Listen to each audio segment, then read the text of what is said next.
Crimson Desert is easily one of the most ambitious open-world games ever made, with a sprawling map, tons of activities and mechanics, enough content to last at least 400 hours if you grind out everything. But if there's one place where the game garners the most criticism, it's gotta be the story. Feeling at first like something of a disjointed mess, with not enough context for why Cliff is going from place to place, and completing objectives that at a glance seem barely connected, with the protagonist himself coming across lacking in much emotion or depth. But what if I told you that there's actually a very good explanation for everything happening the way it does in Crimson Desert? And by the end of this video, you'll know the exact reasons behind every major event in the game, and why it really couldn't have happened any other way. Because yes, despite appearances, Crimson Desert's storyline actually makes perfect sense.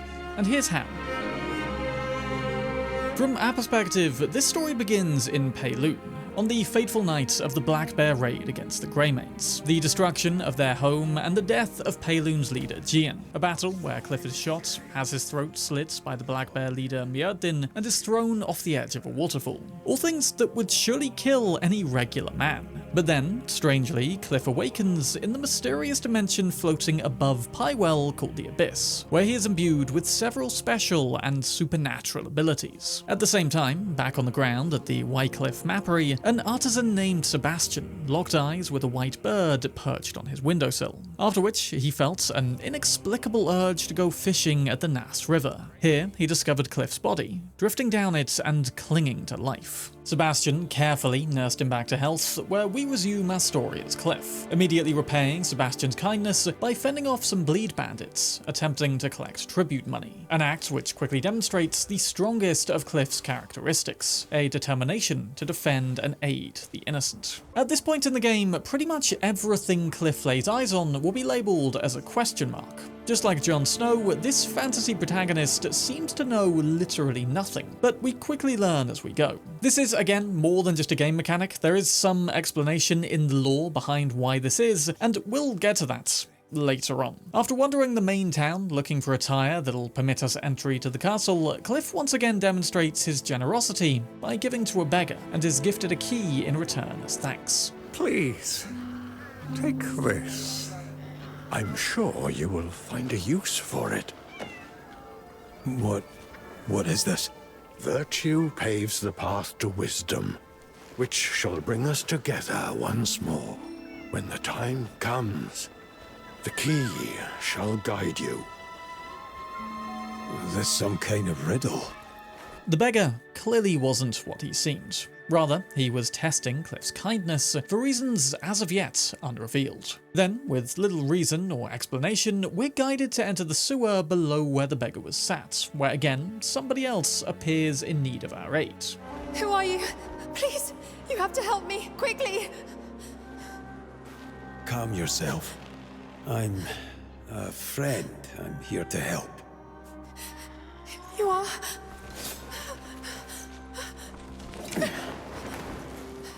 Can you walk? He was right about you. Here. You'll need this. Care for those around you, as you have done for me. That's two clear tests of our kindness now. For some reason, powerful individuals need to bear witness to Cliff being kind. Back up above, a third encounter is also waiting. A cat stuck on a roof belonging to a child dressed like he lives in the woods, who's incredibly grateful when we get the cat back down. And more simple acts of kindness follow, with the next being to climb on another roof and sweep a chimney.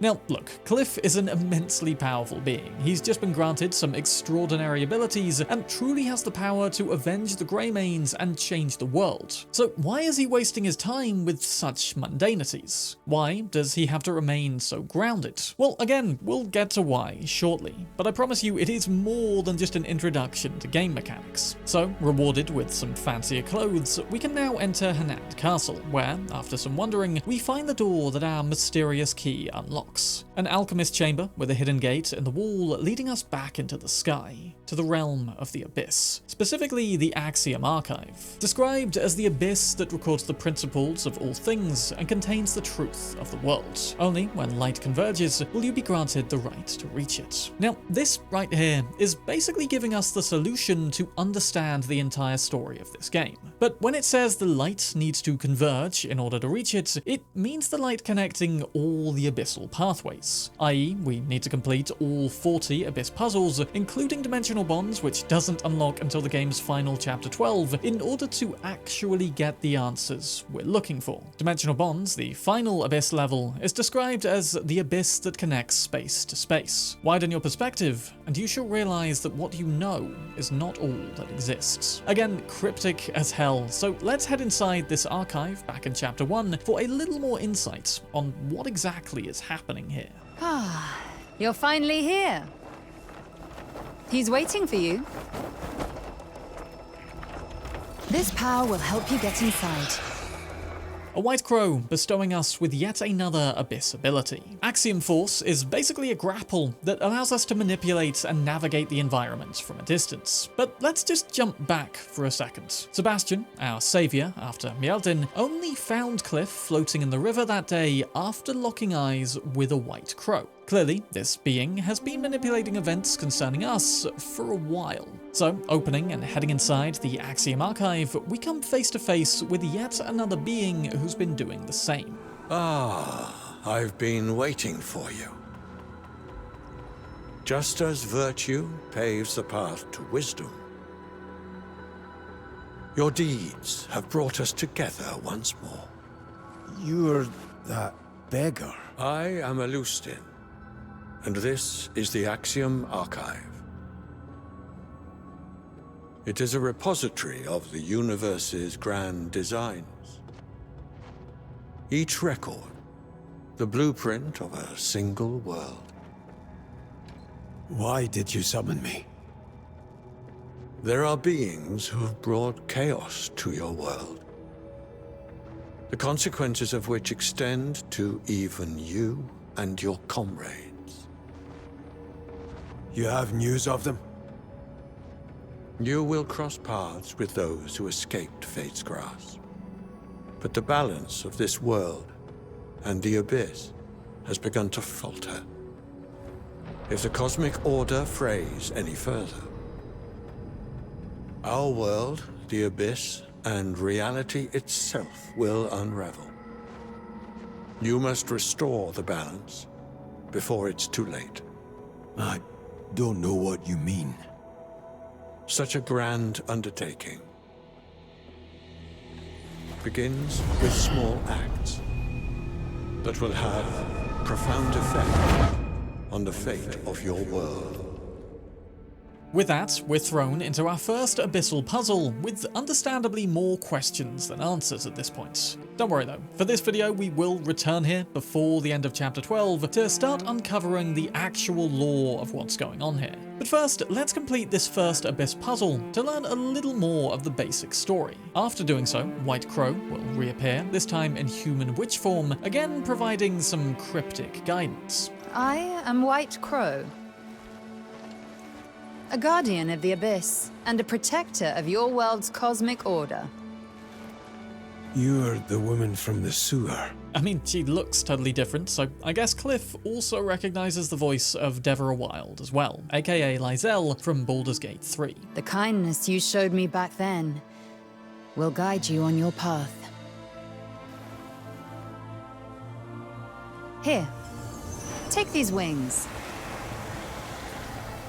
The power to soar through the open skies is yours to command.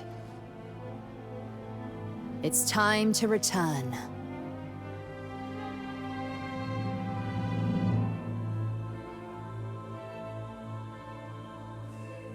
You're telling me to jump? Worry not. Those wings will see you down safely. Now, take flight. clearly these two beings have some level of familiarity with Cliff already that he himself doesn't fully understand, and White Crow's giving of multiple gifts to aid us on our journey demonstrates no small degree of care, and as we descend from the abyss, we'll also fly down into Chapter 2. As we begin this chapter, we see that Cliff now is being guided by nothing more than a faint light from the shy pendant we received after rescuing the child's cat. This takes us on yet another string of small good deeds, rescuing animals for various ranch owners, and introducing us to important items like the Visione, a helmet with the ability to peer into the past and bear witness to memories of what was. Initially developed by the Delesian genius Marnie, who'll be important a lot more later on. We also assist the Goldleaf Merchant Guild by liberating them from the tyranny of Kylock the Hornsplitter, a frail and pale goblin who became empowered after coming into contact with an abyssal artifact. Much in the same way, we ourselves will continue to become increasingly more powerful as we obtain more of our own artifacts. After being bullied as a child, Kylock's rise to power meant bad news for all those around him. Devoid of a clear moral compass, he colluded with corrupt officials and bandits, forcing those in the guild to commit terrible misdeeds on his behalf. Proving our worth over Kylock though, it becomes clear that he ruled with fear, not respect, with those previously forced to follow him finishing him off the second he's weakened. And that's about it for the main story points of Chapter 2, but before we move on, let's head back to the Axiom Archive and actually rip the band-aid off what exactly is going on here. Again, in terms of gameplay order, this only becomes available at the very end, so I guess it's a spoiler for this point in the game, but I'm going to be explaining each part of what we find up here as it becomes relevant across the main storyline. I'm not just going to be lore dumping it immediately, like the game does. Instead, using it to shine a light on the context and lore of the many characters we'll meet and fight. So, Axiom forcing our way to the top floor of the archives, there'll be 6 volumes of archive records we can read. 107 total entries are contained within, each representing one cycle of this world, one loop, if you will. You see, White Crow and Alustin from earlier are 2 of the 4 ancient, very powerful beings working to maintain the balance of the abyss. The third is Master Du, whom we'll meet a lot later on in Chapter 9, and the fourth isn't actually definitively named, it's only that they say there are 4 guardians. But I have a pretty certain idea of who that one also is, which we'll get to later.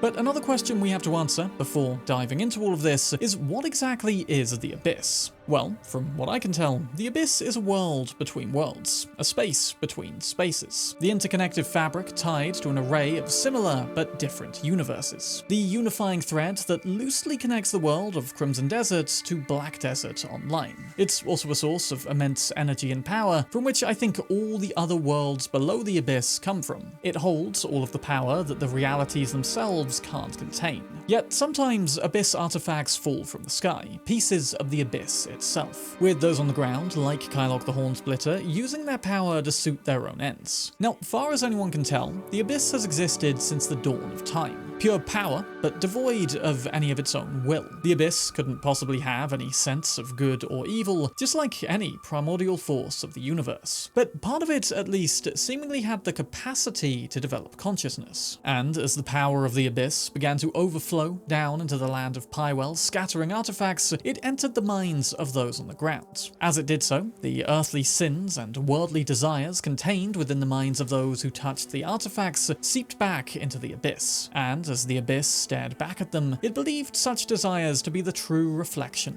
of the world, becoming a consciousness governed by power lust known as Umbra. Suddenly, the abyss itself sought to consume the far less powerful world of Pywell below, and the only way that the world could maintain the balance at this point and escape from Umbra was to initiate a time loop, reversing or resetting Pywell history, like Groundhog Day or Edge of Tomorrow, for another shot or another go-around at defeating Umbra. But Alustin and the others already knew that Umbra itself would survive this process, for the abyss is a place that exists outside of time, and, seemingly as beings of it themselves, they are forbidden to meddle too directly in its fate. All they could do was hope to find someone from Pywell that they could guide to alter this seemingly absolute fate. But as their second loop of the world rolled around, disaster struck one in their own ranks. A fragment of White Crow was devoured by Umbra, with that portion of her essence disappearing into the land below, becoming a dark reflection of the witch and a future enemy that we'll face later. By the third loop, they made two new discoveries. First is that Umbra's power would always gather near the Musket of Demonis, where late-game battles take place. Second, they concluded that their champion should be found in Payloon,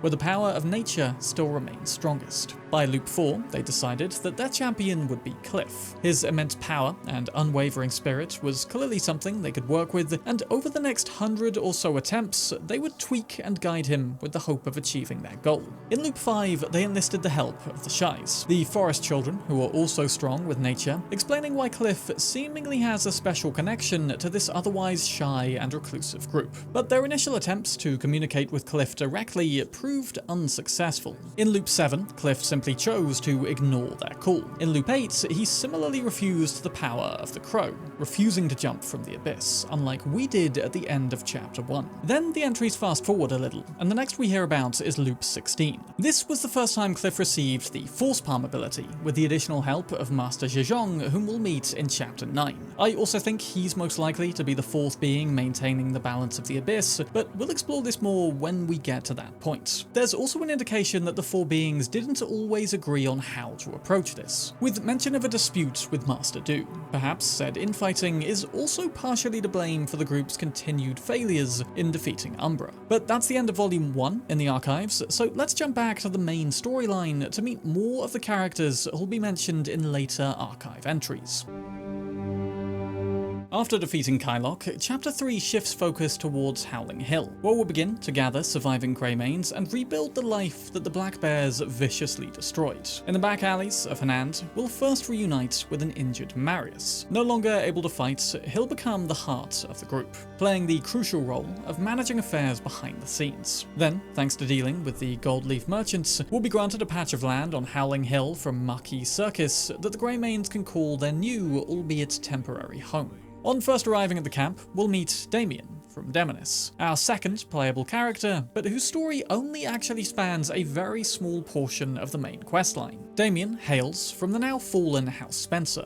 We don't know much about the house, only that it was destroyed and its records all erased. The Spencer pistol, and Damien's own firearm specialization, perhaps suggests that they manufactured guns. But left with nothing at a young age, Damien was taken in by Countess Beatrice of House Azarian, from whom she learned swordsmanship. Quite what she's doing at the Greymane camp will become clear a few chapters from now. After getting the camp up and running, our next task will be to rescue Yan. Hooray! Who was arrested in a bar fight before being imprisoned at the Houses of Healing. Now, this place is our first demonstration for how the Visione helmet, or really just the advanced technology of Delicia in general, could be used for evil. At the Houses of Healing, these helmets are used on patients to pacify and control their minds. Though, according to Yan, it simply sends people crazy. Exploring further around the region somewhat, we can uncover some memories and notes expanding on this place a little more. First of all, it's very clear that this place would be best described as an asylum. Patients ushered along in lines, all forced to wear hospital gowns, with a memory showing the guards aren't afraid to use violence against those who don't comply. A memory of one patient who escaped by jumping from the bridge outside is confused and delusional, but appears to have regained some semblance of sanity purely by distancing themselves from the institution. To the outside world, the place is of course presented as perfectly above board, with even a mother sending her own son there for what she believes to be just 10 nights. So basically, this is where the reprobates of Hanand are locked up away from everyone else. The Visione merely a tool to aid in compliance.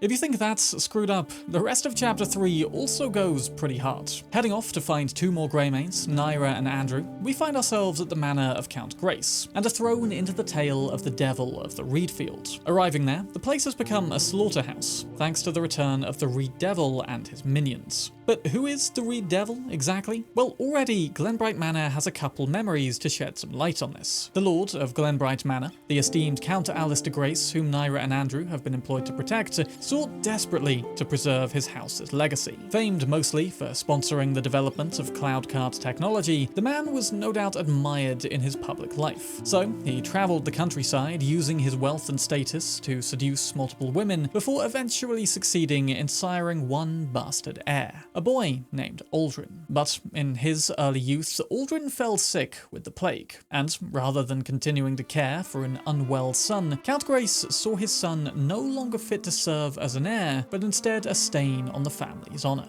Disgusted by Aldrin's presence, his mother and father locked him away inside the manor, forcing him to wear a mask to disguise the face of a leper. He was deliberately kept out of the public eye and became the shame of Count Grace. One day, after crawling out of his room because he could no longer bear the imprisonment, Aldrin was viciously scolded by his parents. Phil, don't touch me. Stay back. I told you to stay quiet in your room. Yet you crawl out to cause a scene. I couldn't bear any longer. I'm sick of this. Take this and get out of my sight. No longer willing to endure his leper of a son living under the same roof, Alistair resorted to get rid of him permanently. After all, it's not like Aldrin made for a worthy heir anymore anyway. Every moment spent beneath the same roof sickens me. Yes, my lord. If he had any sense, he'd run off himself. Driving him out isn't enough. Make arrangements to see it finished. Quietly. As you wish, my lord. Do you have a place in mind? Toss him in the reed fields for all I care. Certainly.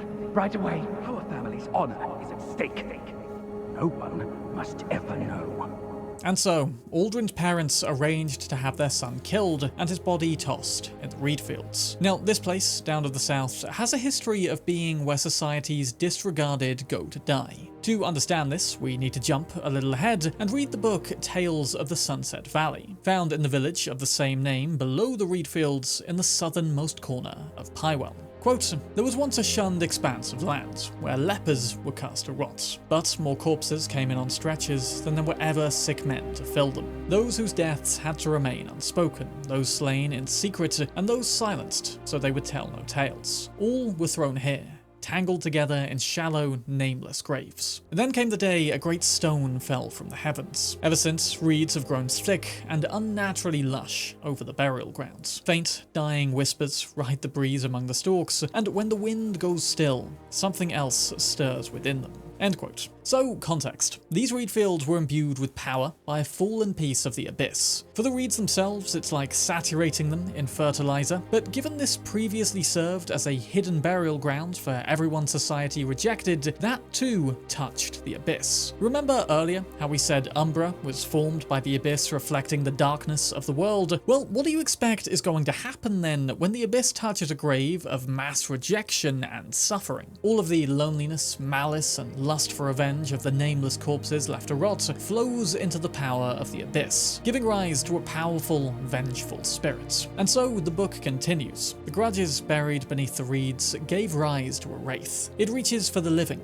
hunting those whose hearts are eaten through with hate. They say that anyone who heeds its whispers as it drifts through the field will feel their soul hollowed out, until, before they know it, they are no longer human. Born of malice and bound to the reeds, the demons wander without rest. Masked like lepers and denied all peace, they haunt forever the land that took them in the first place. Just as a common scarecrow stands watch over tender grain, the devil's straw men keep watch over tender minds. They appear as silent companions to the broken and lost. But beware the turning of the tide. When a soul comes to believe the Scarecrow's whisper is its only counsel, and when it feels the whole world has turned its back, only then do the possessed effigies begin to move. They rise as the devil's kin, coaxing their chosen toward vengeance and dragging them down into the depths of madness within them. End quote. And that is exactly what happens to Aldrin Grace. Born of noble blood, yet cast out as the lowest of the low for reasons entirely beyond his control, what more could Aldrin do but open his soul to the whisper of the Scarecrows? Now, I believe when the order was given to kill him out in the reed fields, one of two things happened. Either the House Grace butler did as he was told, killed Aldrin, or so he thought, and tossed him out here away from the eyes of the world. Or he took pity. And the reason I say this is because in the memory, where he's ordered to do this, he seems pretty reluctant. Maybe, instead of killing Aldrin, he told him to run away and never return. This would explain the final clue tying into this whole thing, which we find in the Sunset Valley itself. This down here is a village made up entirely of lepers, or patients as they've come to be described, as well as many healers, who care for them as best they can in this place of nature and beauty. And for a village infested with sickness, walking its streets, you wouldn't necessarily know it. Most of the patients spend their days tending crops and living as idyllically as they can, save for one house in the middle. Stepping inside, this place is a shrine to scarecrows, all wearing Reed Devil helms, same as the one worn by Aldrin back in the manor. It's also where we find the book we just read, and the definitive mask of the Reed Devil himself, confirmed to have been left by Count Grace's bastard son. Therefore, either after being resurrected by the abyssal power of the Reedfields or let go by House Glenbright's butler, Aldrin made his way to this village and for a time lived in this house. But, as described in the book, the feeling of abandonment by his noble family was so overwhelmingly strong that as the power of the abyss seeped into the boy's soul, it nurtured only malice and a desire for revenge. So now we return to the present. Cliff has just arrived at Glenbright Manor looking for Naira and Andrew, finding it a ransacked slaughterhouse, before heading off to track them down, as well as the Count, who's fled in terror from the spirit of his vengeful son. But, despite the Greymane protection, Naira and Andrew are unable to stop the Reed Devil from exacting his revenge. Why so fearful, my dear Count? You look as if you've seen a ghost. Or is it perhaps guilt that makes you tremble so? Please! You are my own flesh and blood! Pathetic! But such sniveling suits you perfectly. Oh, my son! In fairness, the Count definitely had that coming, and trying to appeal to being flesh and blood despite the fact that it didn't matter a lick to him just illustrates what a hypocrite he is. Or was. But even after getting a very justified revenge, the Reed Devil's vengeance is far from satiated, and as he also then threatens the lives of the Greymanes, we, Cliff, have no choice but to pursue and defeat him. Chasing the devil into the Reed Fields, he'll recite his tragic life story whilst also trying to kill us in one of the coolest boss fights in the entire game. I mean, even more so now, understanding his whole backstory. His words still hang like a noose upon me. Die! How can such a creature claim to bear my noble blood? You are not even alive! Shuffle off this mortal coil and honor our family with your death! But even proving ourselves superior in combat, the Reed Devil proves to be a foe we can never truly kill. A spirit formed of the suffering of thousands who will endure so long as there are those cast out to hear its whispers. You may kill this single form, but you cannot kill me. Stand and fight! The grudge born by this mask shall live on within every hate-filled heart. Finally, with that done, returning to the Reed Devil's house in Sunset Valley, Cliff will now recognize it as such, with the other villagers having this to say. Whose house is this? No one's. Who would live in such a resentful place? I found a mask inside. Someone I know wore one just like it. All of them were crafted by a nameless man. The masks, and all those scarecrows. Poor lad must have needed a friend. Sorrow etched on every mask. I understand how it feels, being outcast, shunned by all. I don't know if he turned against the world, or the world turned against him. As well as just showing how tragic the Reed Devil's story actually is, this whole encounter also drives home the importance of Cliff's never-ending resolve to help others, to use his power to better the lives of thousands for very little personal gain. He needs to make the world a better place, to drive out as much pain and suffering as possible, because that is what gives beings like Umbra their power. Were it not for the world casting out their unwanteds into the Reed Fields, then creatures like the Reed Devil could never have materialized. And yet, on a hopeful note, even next to all of that suffering, we still have the village of Sunset Valley, a monument to the very best of humanity right next to a monument to the worst, creating a tranquil paradise amidst never-ending suffering. And whilst the fields may remain haunted by lesser scarecrows, the fact that the Reed Devil himself doesn't actually ever resurface perhaps suggests that there's hope for the world yet. Now, the remainder of Chapter 3 revolved around tracking down more Greymanes and expanding our camp on Howling Hill, more of an introduction to features than any further expansion on story, so that leads us into Chapter 4.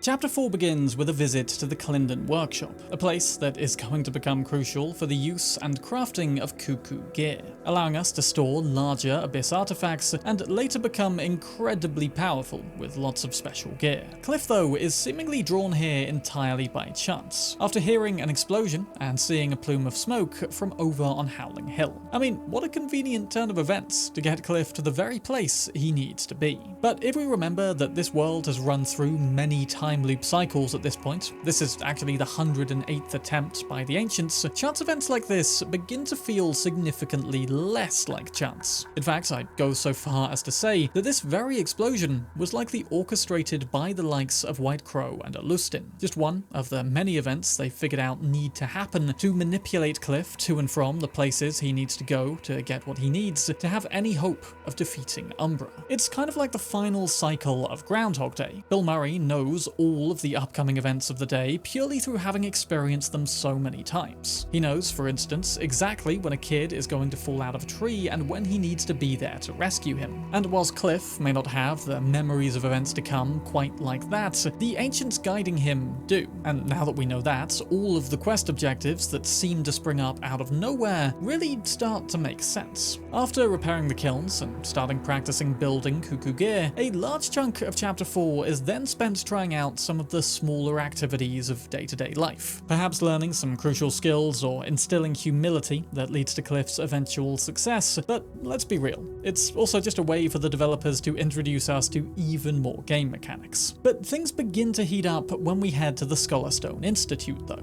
this time sent here directly by Alustin himself through a letter shoved into our hands on the streets of Henant. I guess despite not initially having success by contacting Cliff directly in previous loops, they figured out that past a certain point, Cliff will follow their advice. So, approaching Scholarstone, our path is blocked by a bismuth barrier, but luckily, at the very same moment, the spectre of a goblin appears to teach us focused force palm, allowing us to blast our way through. I mean, how convenient is that? This, we'll later figure out, is Master Do, or perhaps an echo of Master Do left here in preparation for our coming. When we consider again that this is just the Ancients going through the motions of guiding Cliff past all possible obstacles, these appearances begin to make sense. Perfect sense. Scholarstone and its neighbouring village, Coronzo, is deliberately sealed away from the outside world to ensure it remains as untouched by corruption as possible. For years, this has allowed the Coronzo trolls to study countless facets of the universe largely unthreatened. But when we arrive, we learn that the Institute has been facing far more unnatural events than usual in recent times. Just like pretty much everything, this is once again directly connected to the Abyss, and being the ultimate source of primordial power, the Institute have poured immense resources into studying it over the years, though it seems few have ever actually set foot there, making all of Cliff's abilities very special indeed. Many here spend their entire lives studying the Abyss without ever actually setting foot in it. This led one scholar named Octavius to actually construct a form of abyssal gate right here on the Institute grounds. After we helped to open it up, things go as you might expect when opening a crude portal to another world. Unfortunately, in his desperation to probe the secrets of the Abyss, Octavius acted way too hastily, opening a portal not to a puzzle area like we normally find, but to a dark facet of the void beyond called Tenebrum. Despite Cliff's efforts to stop him, he's too late, both to close the portal and to save Octavius. Stop this! No! My work is almost complete! If I were to stop now, I cannot prove my hypothesis!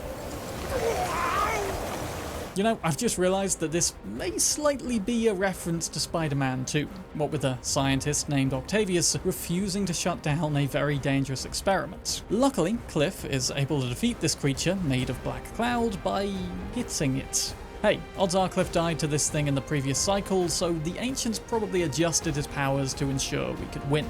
That's gonna be my headcanon anyway. However, in defeating Tenebrum, something has triggered atop Scholarstone's Spire of Stars. Another actual portal to the Abyss where a void monster isn't going to eat us. Traveling up there, we'll find Octavius one final time. The void didn't immediately kill him, but rather teleported him up here, either aging him significantly in the process, which is probably the most likely thing that happened, or possibly warping time, so that Octavius has actually been trapped here for years. Probably the former though. But being here at this exact moment allows us to learn something else crucial. See, we are not the only ones running around up here completing Abyss puzzles and absorbing boundless power. While all else changes, you alone remain unchanged.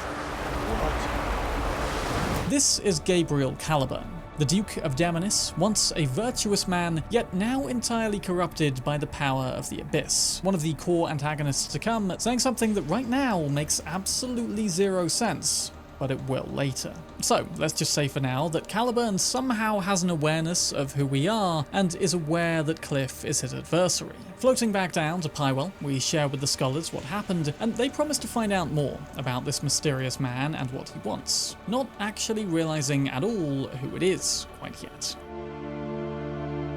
Chapter 5 begins with the invitation to a Hernandian banquet, invited by Marquis Circus, who bequeathed us Howling Hill, where a large delegation from the neighbouring Demonis will also be attending. The same region that Damien fled to us from. Finding her outside the castle walls and calming her horse, which has been spooked by something we'll meet shortly, Damien finally divulges some of the details behind her own story. Remember how earlier I said Damien was taken in by House Azarian? Well, her swordmaster, Lady Beatrice, is now missing. We'll come back to all of that later, but now it's time to attend a banquet, with the leader of the Demonis delegation, Grand General Blackstar, promising that the day will be memorable. Heading inside with Marquis Circus and Barden Midler, we also first learn of an event called the Blood Coronation, where Duke Caliburn slaughtered countless Demonisian nobles in a sort of Red Wedding type scenario. Again, we'll learn more about that later. But now, a fanfare, and a special gift from Duke Caliburn's Grand General, Blackstar,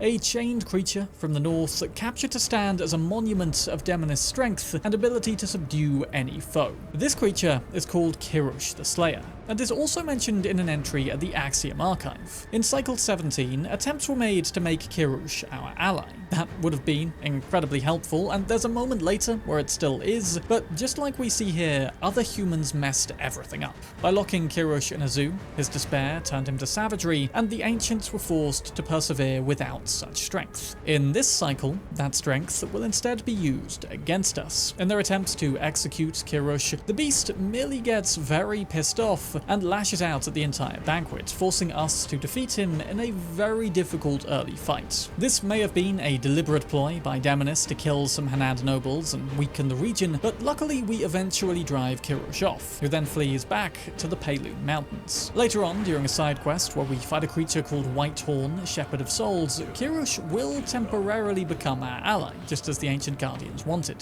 In fact, looking at how viciously he fights here, maybe another reason this wasn't permanent is because he would have just carried every single fight. Could have made for an awesome ground mount though. But back to Chapter 5, and whilst Damien heads off to investigate Blackstar further, we receive a lead on another Demonisian force moving against the Greymanes. A message from White Crow warning that one unauthorized is crossing over from the Abyss, and that the boundary between the two worlds is slowly beginning to crumble. This is our introduction to the other witches, and the task of restoring the Abyssal Sanctums, wrestling them back from the followers of Umbra to keep the world in balance. There's like a whole religion with deacons and things dedicated to ensuring Umbra wins in the end, but they're largely relegated to side quests and bosses. I will try to cover them where they're relevant. Now, the sanctums themselves that keep the Abyss in balance from the ground weren't actually constructed until Loop 19, so presumably, if left long enough and Umbra's power rising, the Abyss would have just sort of collapsed before, and these prevent that from happening a while longer.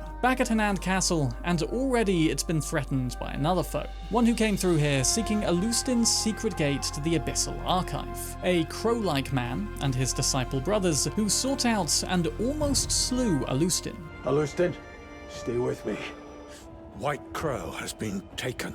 What do you mean? Who did this to you? My wounds matter not. You must find her quickly. Follow him, the Crow, and stop the Black Witch. Who is that? One who covets White Crow's power. If she succeeds in claiming it, White Crow must never fall into her hands, no matter what. You must do whatever it takes. Go after him. Find White Crow. Remember how back in the second loop, a fragment of White Crow was devoured by Umbra? Well, in Cycle 18, that fragmented part resurfaced as another being entirely. A dark reflection of White Crow herself called Hexe Marie. We won't actually meet Hexe Marie for a while yet, but I think it's important to understand this context now. See, just like White Crow harbors a motherly nurturing care for Cliff, guiding us through countless cycles of the world to achieve their goal, Hexe Marie inherited a twisted version of this as well. Forever desiring to make Cliff her son, but being forced to settle for other, lesser beings. Apparently, Master Do had a hand in protecting Cliff from Hexe Marie's influence. Now, one of her other children was called Draven, the Crowcaller, who she took in after recognizing his talent. Draven wholeheartedly embraced the power of darkness and walked the path of corruption, all with the hope of impressing his mother. But no matter how powerful he became, Draven simply wasn't Cliff, or the Greymane, as Hexe Marie always seems to refer to us. This simply bred a seething jealousy in Crowcaller, and further strengthened his resolve to do more and more to impress his mother, including now kidnapping her counterpart, White Crow, with the intention of making her once again whole, but altogether evil. I've long wondered why Mother ever cared for the likes of you. Let's find out! Shall we? A multitude of fights across Hanand and into Demonis ensue against Crowcaller, and I gotta hand it to the voice actor here. You can really hear the jealousy, masked with hatred and belittling in every single line. Your carcass isn't worth claiming! I'll leave it for my crows! Let me remind you of your weakness. After fleeing from us twice now, we eventually pursue Crowcaller back into the Abyss, reached by activating yet another spire. Here we find Crowcaller's nest, where he's imprisoned multiple priests of Solomon to serve as sacrifices to his mother. In an epic 3-stage showdown, Crowcaller desperately attempts to kill the man whose shadow he's lived in his entire life. Mother! She would always go on and on about you so fondly! In front of me! Her very own son! I've no interest in your story! I should be all that she sees. In her eyes, I must remain of all! Greymane! Always the bloody Greymane! That's Cliff, pretty much summing up how I think everybody feels about Crimson Desert, not caring about the story. But hey, hopefully this video is starting to change your mind. I mean, it certainly is for me. So comment below, how are you feeling about it all thus far? Is the story making more sense, or is it still just a bunch of disjointed random quests? Every day I dream of tearing her beloved Greymane limb from limb! I don't know, that sounds a little obsessive, mate. I mean, hatred is just the negative version of love, so, you know, that tracks. What you've done! No one will ever take my place! Mother has yet to deem me worthy! I'll kill you so the world may know I exist! Okay, that's actually kind of pretty sad. Definitely doesn't excuse all the killing and sacrificing, though. So, ending Crowcaller once and for all, almost, then releasing White Crow from her cage, we prevent what may have been a second unstoppable threat from materializing. I actually doubt that this whole bit was orchestrated by the Ancients. I mean, it's a hell of a risk to take if it was, though to be fair, it isn't clear if reversing time would just turn White Crow back into her two separate halves again. I think the rule is that the world below can be reversed, but not the Abyss. Hence, beings like Hexe and others we'll meet later can persist across multiple cycles. With that done though, Chapter 5 comes to a close, with both halves opening doors to more events that we'll come to later.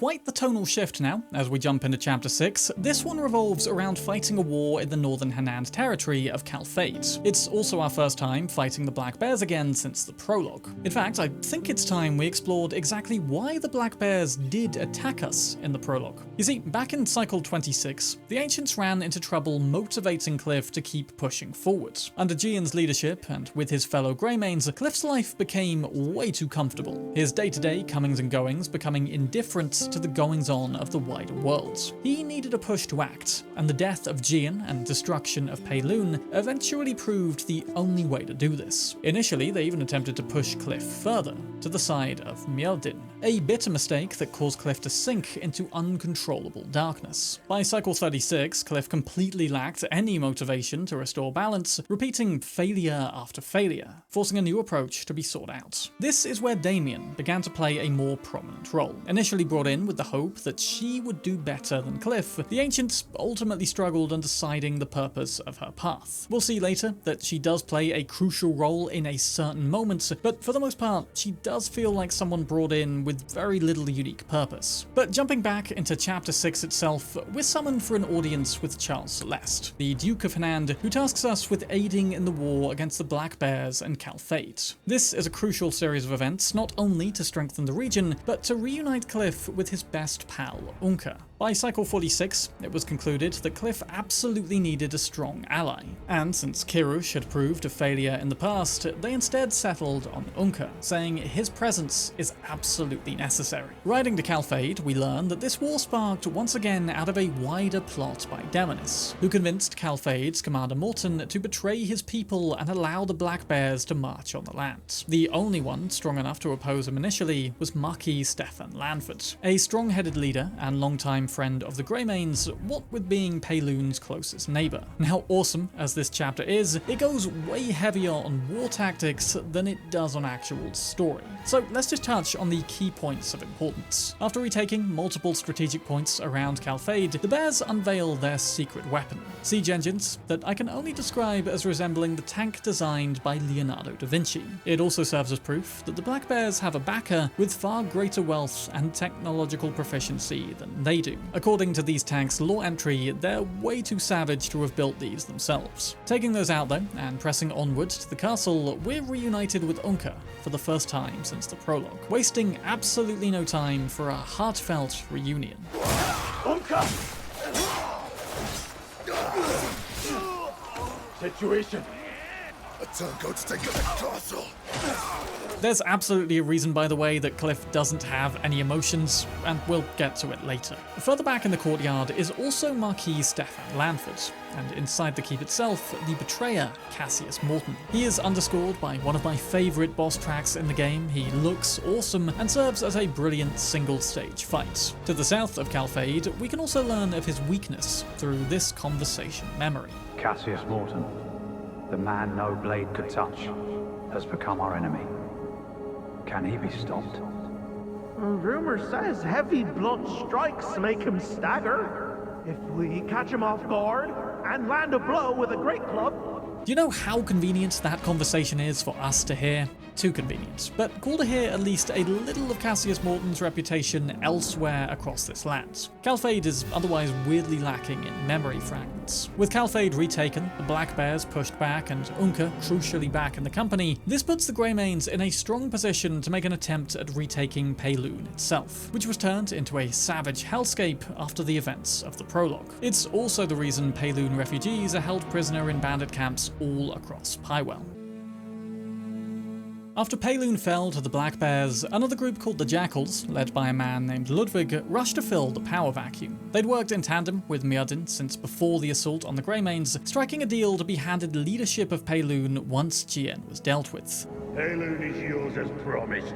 Do with it as you wish. I will. I've waited a long time for this day. Returning now to Payloon, the Greymanes are not immediately welcomed back with open arms, with some even accusing the group of abandoning the region rather than being driven out. Luckily, there is still one faction remaining in Payloon not in league with the Black Bears or Jackals. The Blue Fangs, led by Thorstein, also have plans to recapture Payloon from the other two and will be crucial in assuring our victory. This chapter is somewhat similar to the previous one, but is more espionage than all-out war. Together, the Greymanes and Blue Fangs quickly make plans to retake the capital of Payloon, targeting strategic weak points to reduce enemy power as efficiently as possible, given our numbers are far smaller than theirs. And after setting all of that in motion, during a moment alone with Thorstein, he theorizes that Jijeong died after falling into a trap, one that he suspects Ludwig also has a hand in, making Ludwig out, perhaps, to be a more conniving foe than even Myrddin himself. After setting several traps and mounting a couple of rescue missions, our smaller band of warriors finally leads an all-out assault in Payloon, seizing it back with relative ease before finally confronting its new leader. Well, you Greymanes are a hard lot to kill. Clawing your way back from death's door over and over. How'd you do it? Let's find out, shall we? Yeah, I don't think Ludwig's fully ready to comprehend the answer to that question, so let's just fight him instead. But it pretty quickly transpires that Ludwig too appears to have been granted some abyssal powers, namely the power to channel lightning and absorb the life force of others to make himself stronger. Let's see how long you last against my ultimate power!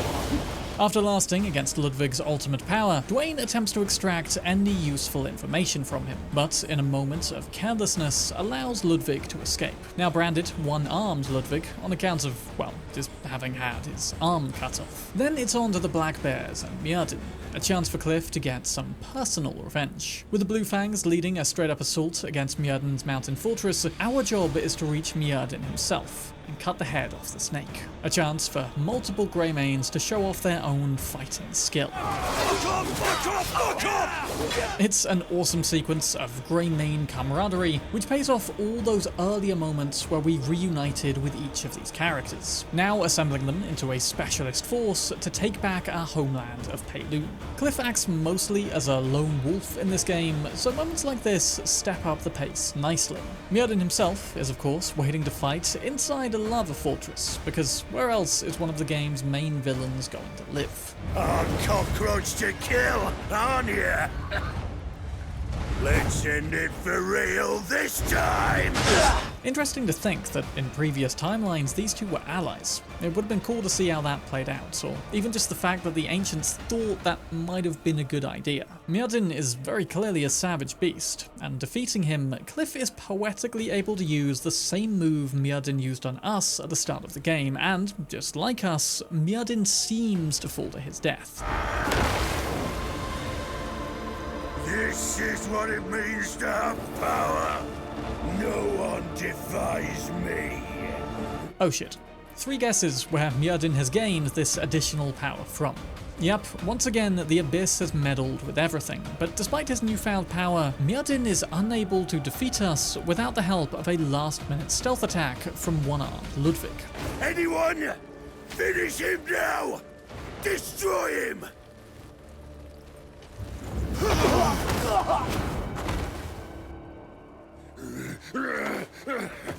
More! I just needed more! A little more power and he'd be dealt with! Incapacitated by being knocked into a pit, Cliff needs to rest this time, apparently, because story reasons. I mean, normally he just needs to down a few pots of soup, but this gives Unkar his moment to shine. No. You go after Myrddin. Ludwig's mine.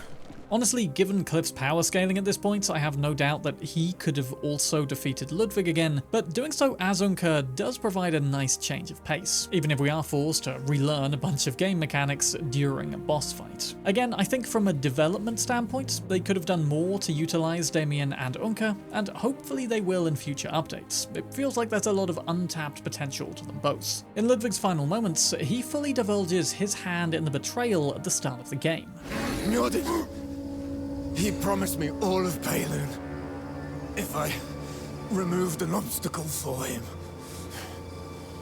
So the jackals could finally outshine the Greymaids. Does it look familiar? You had a hand in Jijeong's death. Peilun would have become mine. If you fuckers had just stayed away. Mine. Forever!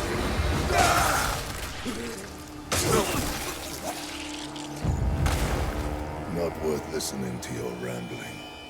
Yeah, more Unkr moments like this would be very welcome. With Peilun reclaimed, the Greymanes finally gather for a proper farewell to Jijeong, moving us into Chapter 8. Though you may be wondering just why the reclamation of Peilun was even necessary to begin with. Chapters 6 and 7 could definitely be argued as a distraction from the real problems manifesting in Demonis. Well, in Cycle 39, attempts were made to leave Peilun out of the conflict entirely, making it peaceful, but this merely led to Demonis' eventual, perhaps unexpected invasion of Hanand instead, with the reinforcements sent by Jijeong proving too little too late. Presumably this accelerated the end of the world in that timeline, so an initial strike in Peilun proved a necessary sacrifice, putting everyone else on high alert and turning the Greymane remnants into a specialist tactical pissed-off force hell-bent on revenge.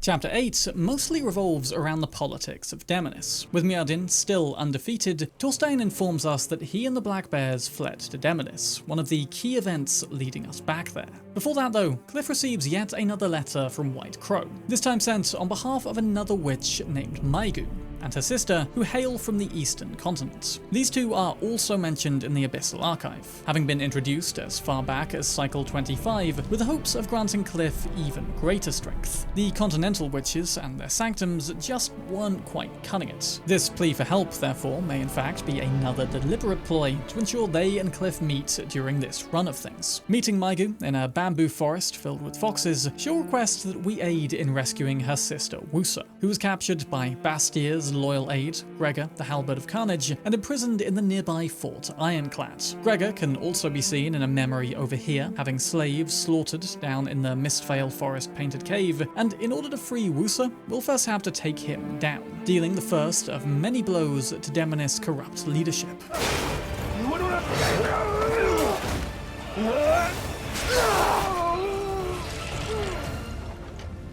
This is the price of the path you chose. Now, these witches were brought in to serve not just as additional powerful aids to Cliff, but due to their unique skills in meddling with time. We already know that the Ancients have the power to reverse it, as they've done countless times, but Maigu and Wusa are described to have more of an ability to peer into the past and affect time itself. We always tread lightly, using our powers only to mend what has strayed from the natural order. With Wusa rescued and reunited with her sister, we've ensured their help can be relied on later. This also gave time for the Greymanes and Bluefangs to gather more information on Mjolnir, who they've confirmed to be allied with the aggressive new faction led by Grand General Bastyr. However, much like Hanand, Demonis is still split into multiple smaller regions, ruled over by individual houses, like Countess Colette Azarian, sister to Beatrice, whom Damien mentioned earlier as her missing swordmaster. So the path forward is clear. Find Countess Azarian and learn what more we can about Mjolnir and Bastyr. The Countess doesn't quite have the answers, but she does have a theory. I have been searching for my sister Beatrice, the rightful heir to my title and estate. Her disappearance and the tragedy that befell your people. I believe the one who holds true power over this land is behind it all. You mean the royal family?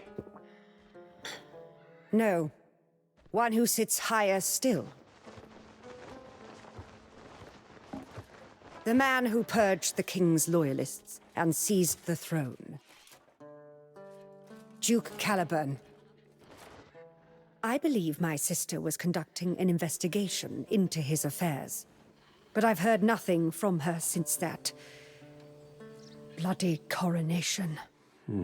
If you remember, the bloody coronation was mentioned earlier at the Hanand banquet as the violent slaughter of Demonician nobles, and a shocking power play by Duke Caliburn. With the Countess directing us toward multiple other clues across Demonis, we, with the help of Visioni memories, uncover a far wider political conspiracy that's been going on behind the scenes. The slaughter up in Payloon was first planned right in Demonis by Grand General Blackstar and his co-conspirators from House Byron and Marshall that we see through these memories. They were also responsible for hunting down and punishing multiple other houses after the bloody coronation, seemingly for nothing more than their own satisfaction and amusement, with the only one Bastia wanting to personally pass judgment on being Beatrice Azarian, the woman that Damien now desperately searches for. Learning all of this, Cliff then does something a little cold for his character, but completely understandable, infiltrating Windmere Manor and assassinating one of the men responsible for so much of his pain,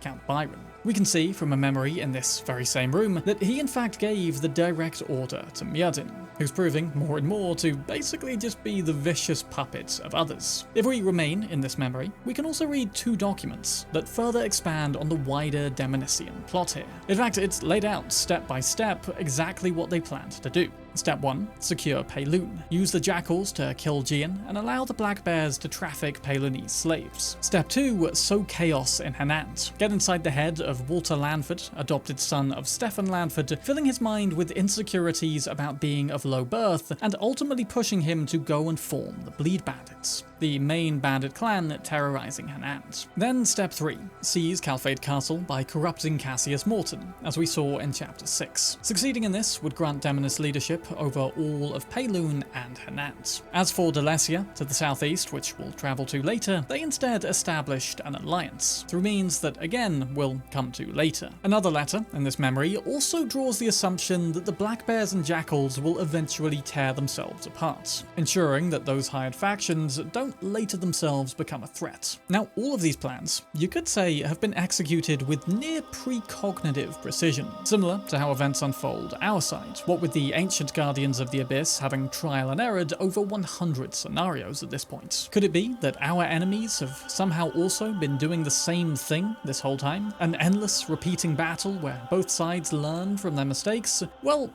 we'll find out. With Byron slain, we return to Countess Azarian and Damien, who's returned to her home in time to hear the terrible news about Beatrice. Grand General Bastia.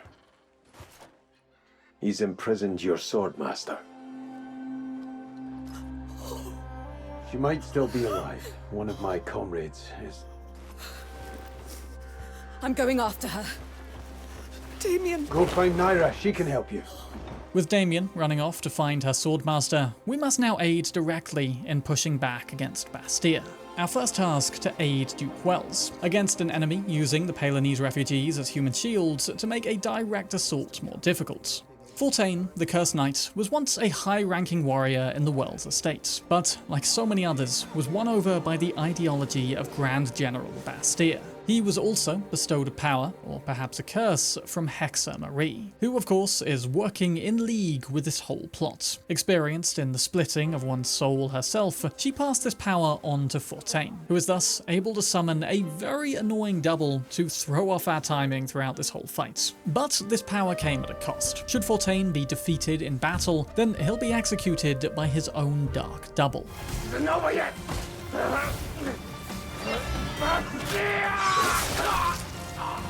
As thanks for our aid in retaking his castle, Duke Wells reveals that he was a survivor of the bloody coronation, and recalled seeing who he thinks was Mjerdin there. Of course, the bloody coronation happened in the past, but luckily we have a device that can peer into its echoes, where hopefully we can find a clue. To think they'd planned something like this. The Duke really knows how to tempt me with a good time. I'm going to enjoy listening to those proud lords scream. Finally, is it starting? Hold it right there. Lord Caliburn's ordered for you to wait outside. You're to make sure no rats slip in around. Understood. What fucking shite is that? He called me all the way here to play kennel keeper. Have him tell me that to my face. Savage beasts. Think your lives so meaningful. But you don't matter and you never will. Be grateful for the scraps you've been given. This memory further reveals that Duke Caliburn's ultimate plan is to conquer all of Pywell, removing all threats to his reign like the Greymanes and any houses that would oppose his rule. Why exactly has a once honourable duke transformed into a power-hungry maniac? Well, let's find out. Wandering through the memory just before the bloody coronation, we learn what the nobles expected to happen on this day. See, Caliburn may be the standing ruler of Demonis, but it does have its own king. Edward Thorell is the king of Demonis, but he's also been bound to a sickbed for a very long time. And without decisive leadership, the power vacuum left behind has thrown Demonis into turmoil, leaving Caliburn to serve in a position similar to Denethor's in Lord of the Rings. And much like Denethor, Caliburn is unwilling to cede his power very willingly, luring the opposing nobles into a trap after noting their increasing dissatisfaction. His Majesty is resuming his royal duties today.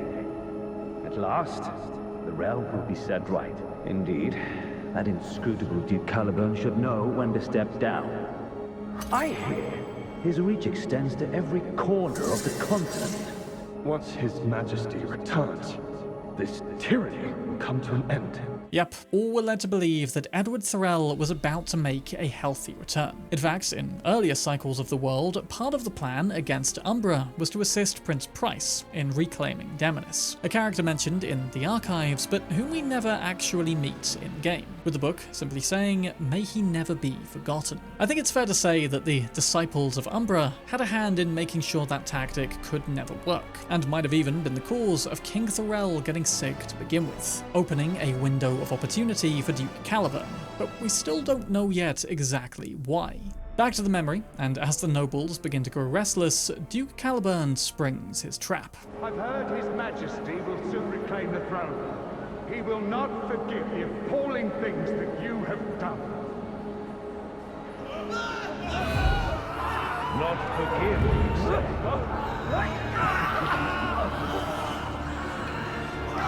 Good. That is how a ruler must be. Remove what stands in his way. Cut away what has no use. Claim only what he has need. That is what is required of a ruler.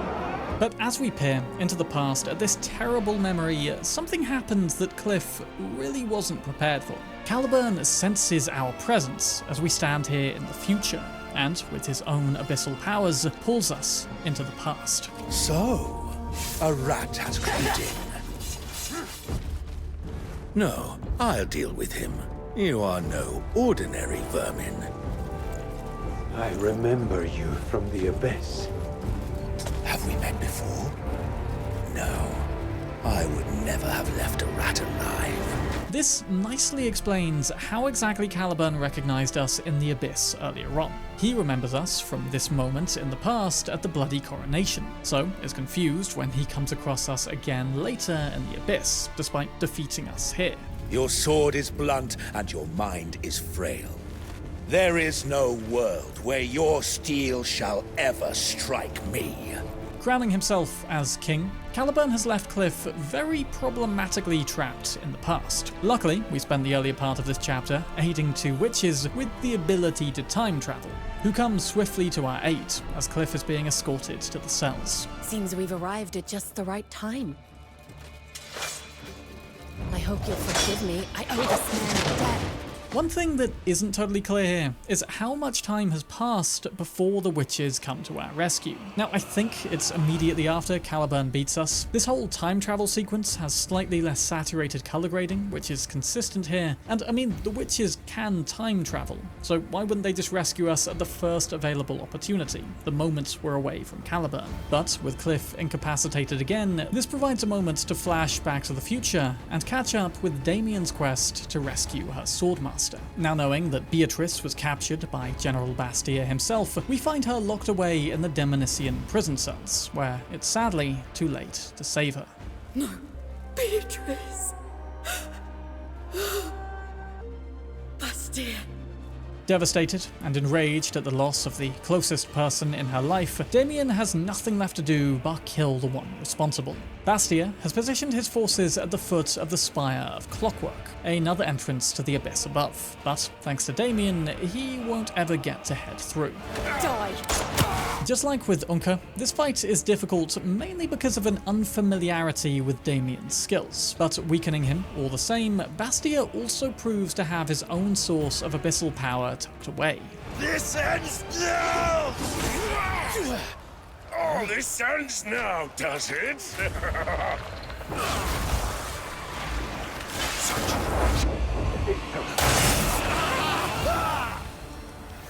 You don't get to decide that.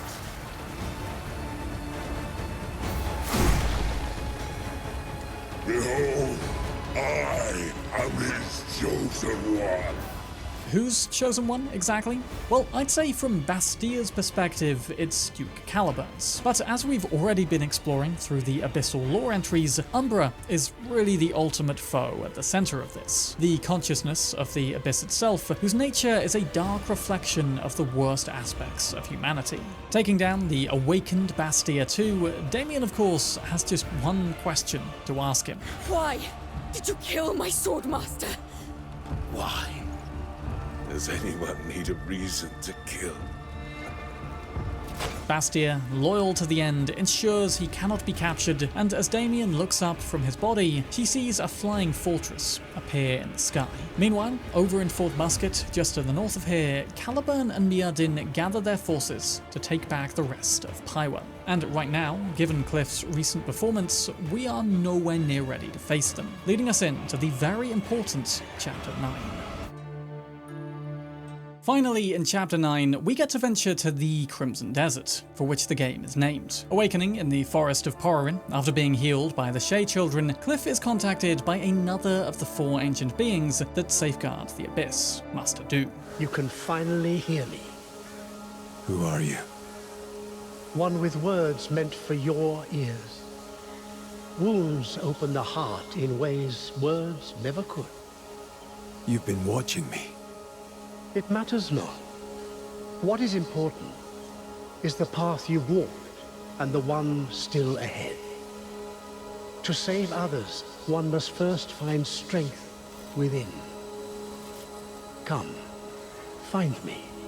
This begins the multitude of trials that Chapter 9 is made up of. Whilst Cliff's adventures thus far have been about instilling humility, care for others, and a drive to do what is right simply because it is, none of that matters if Cliff still lacks the sheer power to actually defeat Caliburn in the end. Aided once again by the Eastern witches who saved us, we are led to a tunnel taking us to the Crimson Desert to purify the golden statue of our soon-to-be new master, revealing 4 tablets guiding us to 4 trials that we now must overcome. How is it that Cliff has such trials ready to go for him in this world? Well, again, given the time loop, trial and error nature of the whole thing, these trials have been honed by Master Du across a multitude of cycles. First beginning in Cycle 18, when Hexe Marie first resurfaced in the world. And in order to ensure Cliff doesn't actually end up becoming her son, we're instead sent on a trial to defeat her. The Tarab sorcerers of Northern Demonis have long used their magic to help safeguard the Order of the Abyss, the very beings that now guide us. But Hexe Marie has remained a major antagonist to their goals throughout that time, corrupting sanctums and doing everything she can to further empower Umbra, whom she herself is now a part of. So, cleansing a nearby sanctum, White Crow warns us of what we're about to face. I sense her,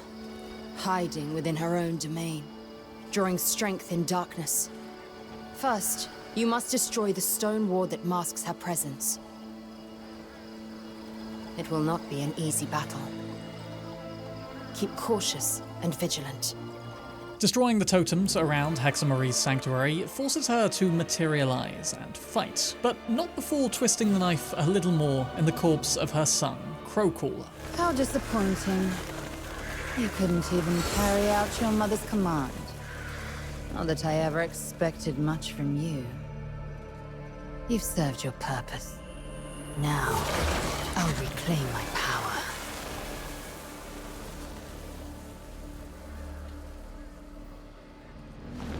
Rain all this way to fill my empty void! How precious! Deep down, you already know that joining me is the only choice. You desire me, don't you? Foul-tongued witch! Just like my child, you need to be broken in! Thanks to our fight with Crowcaller earlier, we're already aware of Hexe Marie's bizarre obsession. In fact, perhaps events were even manipulated this way to ensure Cliff was repulsed by her when the two finally did clash. As I thought, you're a far superior being. Greymane, will you not be my son?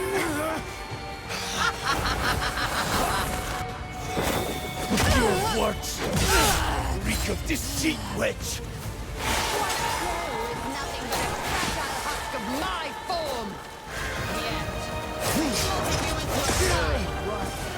Seriously, this game's lore is so awesome when you actually piece it all together. It definitely gives me a newfound appreciation for this and many of the other fights, but especially this one. Again though, being so closely tied to the Abyss itself, Hexe Marie is a being we can't truly defeat. After all, just like White Crow, she's needed to persist across all of these multiple cycles, ever hoping that Cliff will fall to her side. You will be mine, Greymane!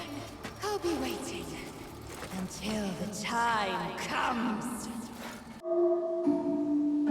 With one trial complete, now let's head to the Jijeong Temple in the difficult-to-reach Serpent Marsh for the trial of Master Jijeong. The place appears somewhat run down, but is still taken care of by a few monk children, who appear similar to the Shay people. This entire place is pretty much a one-for-one copy of a Buddhist temple. The statues, the architecture, the teachings, and to be fair, despite all the awesome loot we go and find, Cliff himself is pretty detached from coveting the physical. Despite that core teaching though, our first task here is to repair the broken Jijeong statues around the island, bringing us into the path of Trukan the Ascended, a blind disciple of Master Jijeong who never attained inner peace, believing that the only way to fix this twisted world was through feats of great strength. Like most that we face, he too fell into the possession of an Abyss artifact which granted him the strength to enact his vision. But Cliff, through many cycles, guidance, trial and error, doesn't share the same strength-based sentiment. Not everything can be resolved with strength. Ideals without strength are nothing but meaningless fantasies.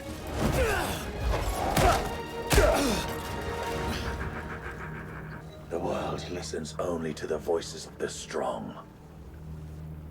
The words of the weak never carry far.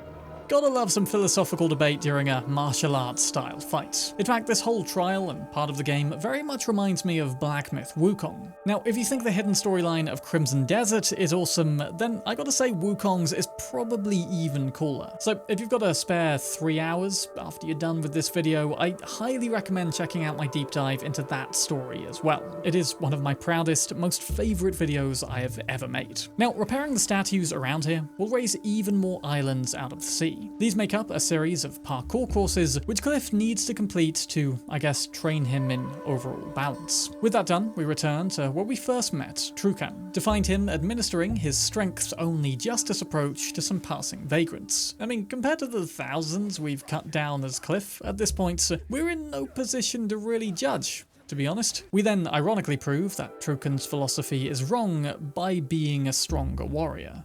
True strength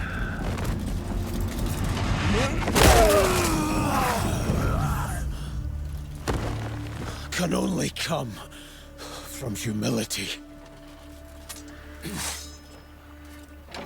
Those are your master's words. Cliff himself is of course extraordinarily humble. In fact, now is probably a perfect time to cover why exactly it is that Cliff has such little personality. In Volume 4 of the Abyss Archives by Cycle 60, the Ancient Guardians began starting to experiment with different qualities of Cliff's character, trying a multitude of approaches, saying, quote, "We granted him confidence, so he might follow the path we designed for him. However, driven by an excessive competitive nature, he ultimately failed. Next time around, they say, we wish to ensure his path appeared natural and subtle. Contrary to our hopes, he became overly sensitive and distressed. Then we attempted to rid him of his fear, yet this lack of caution caused him to recklessly charge into battle against mightier beings, ultimately leading to his death. When we heightened his sense of responsibility, he simply began wandering the world, vowing to eliminate any who posed a threat. To be fair, we still kind of do that one, but by cycle 66, they ultimately concluded this. Every emotion seems to lead him somewhere unintended, straying far from our desired direction. With only a few chances remaining, we have decided to extract his emotions entirely. That is why Cliff is even more reserved than Geralt of Rivia, why half the time he responds to long lines of dialogue with literally just a yes. Cliff has no emotions because emotions introduced too many variables, and with opportunities running out to seize victory, they needed to make the difficult choice of turning him into an emotionless husk, instilled only with values like humility and a willingness to aid in small tasks that will ultimately act like the falling of small stones that start an avalanche in the mountains. Because yes, time is running out to get this right. And after stripping Cliff of his emotions, they noted an increase in the frequency of abyss gates opening every cycle. Umbra itself had been growing. By cycle 72, Caliburn's role became more prominent in all of this. Indeed, he wasn't always an evil man, perhaps in previous loops he remained good. But the problem was that Umbra too was remembering the events of previous cycles, developing plans of its own each time to ensure its eventual victory. That is how Caliburn became corrupted. Umbra sought out somebody powerful and made them its avatar, just as the Four Guardians have done with Cliff. This was a major surprise to the Guardians of the Abyss, as they didn't at first realize how a being of pure power could be capable of such design. But back to the Jijeong temple, our trials have once again led us to the Abyss, where we come face to face with who I think is probably the fourth Abyssal Guardian, Master Jijeong. Another powerful, mysterious entity, but one whose role doesn't extend much beyond this. I was told I could find guidance here. Guidance? What do you need that for? You're doing well enough on your own. I like you just the way you are, don't you? Not sure. Good or bad, life goes on, so it's best to just go with the flow. Try too hard and you'll just trip over your own feet. Stop overthinking and just keep doing what you do. Go help a few lost souls, and you'll see what I mean. That'll teach you a real lesson. May peace and light be with you. Wait, I still have... And yeah, that's it. The enlightenment we sought is a kid telling us to chill and saying it'll probably all work out in the end. Pretty different to the other three continually poking, prodding and tweaking Cliff to try and achieve their desired results. And I wonder if Jijeong was always like this, or if after countless trials and errors, he concluded that overthinking, over-tweaking was itself becoming a problem. Or maybe he just senses that this time things would work out. Of course, sadly for Cliff, he doesn't really know if he even likes himself. He's been stripped of emotion for the good of the world and now doesn't feel anything. But that's the second trial complete, with the next two waiting up in the Crimson Desert. The Spire of the Sun is another entrance to this abyss, but this time, rather than being greeted with a puzzle, we meet a figure who feels eerily familiar. So, you're finally here. You were expecting me? Our steps have always followed the same current. I've watched your every choice unfold. You wield sword and skill, yet lack the experience to unite them. So I will help you choose the path you must walk. Come, show me the strength you truly possess. Goyen is an elderly Greymane who speaks cryptically, but clearly somehow knows Cliff very well. The truth of the matter being that he is Cliff. In Cycle 45, you see, Cliff lost all of his Greymane comrades. Now, if there's one thing Cliff really truly cares about, one time where he actually shows a little emotion, it's when reuniting with fellow Greymanes. So, losing literally all of them in that cycle forced Cliff to forge ahead alone. He adopted the name Goyen, and it led him down a dark, deathless path. The ancients blamed themselves for his existence, and 2 cycles later, they realized that part of Goyen had become trapped within Umbra, enabling him to persist into future incarnations of the world. Wandering the void, neither living nor dead, not good but not altogether evil either. Several cycles later, he turned away from the humility that they taught him and began using his power to suit his own ends. His corrupted form, now another variable that they had to account for. And since they now understood the importance of the Greymanes to Cliff, later cycles involved attempting to manipulate them as well. The reason that Marius has an injured leg is because he'd otherwise die on the battlefield. Naira also died observing Black Bear movements before, with both deaths driving Cliff once again into madness. Dwayne and Shane also abandoned and eventually dismantled the Greymanes in Cycle 82, which probably explains their less prominent roles by our time. With the Greymanes scattered in these timelines too, Goyen couldn't be saved in the final moments of the world, continually returning to the void of nothingness, to walk as a shadow of Cliff in every iteration and every cycle of the world. Eventually though, as they approached their 100th attempt, they finally found a useful purpose for Goyen. By making him one of Master Do's trials, Goyen was able to guide his younger spirit. I mean, who better to learn from, after all, than a previous version of yourself who's already made plenty of mistakes? Your steel and skill have become one in this moment. Now, a new era dawns. Thank you for your guidance. Actually, when you break it down, that's kind of similar to what Master Jijeong said. Don't overthink it too much, do your best, and as long as you stay true to yourself, you should hopefully not go wrong. Goyen is one who did fall into despair, and yet by this point has come back to guide his younger self. So if anyone's going to know if Cliff's heading in the wrong direction, it'll be him. But with that done, it's on to the final of Master Do's trials.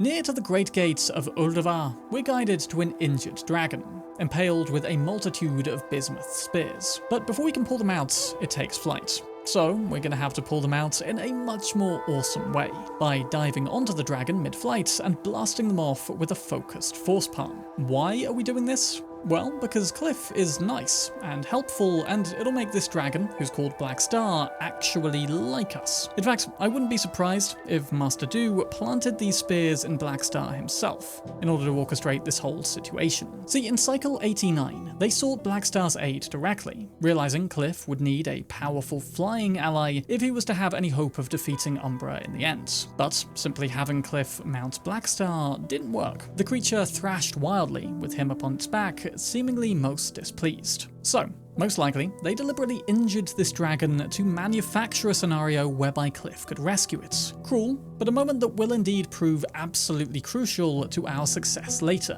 And with all 4 trials now completed, the way to Master Do's Cloister of Enlightenment can be opened, provided we've also amassed enough health, spirit, and stamina. And now, with all those newfound grains of wisdom and skills under our belt, it's time to face the ultimate test against Master Yoda. Master Do. You assume the stance of a student. Engage me.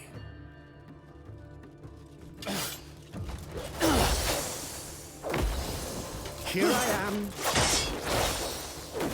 As expected.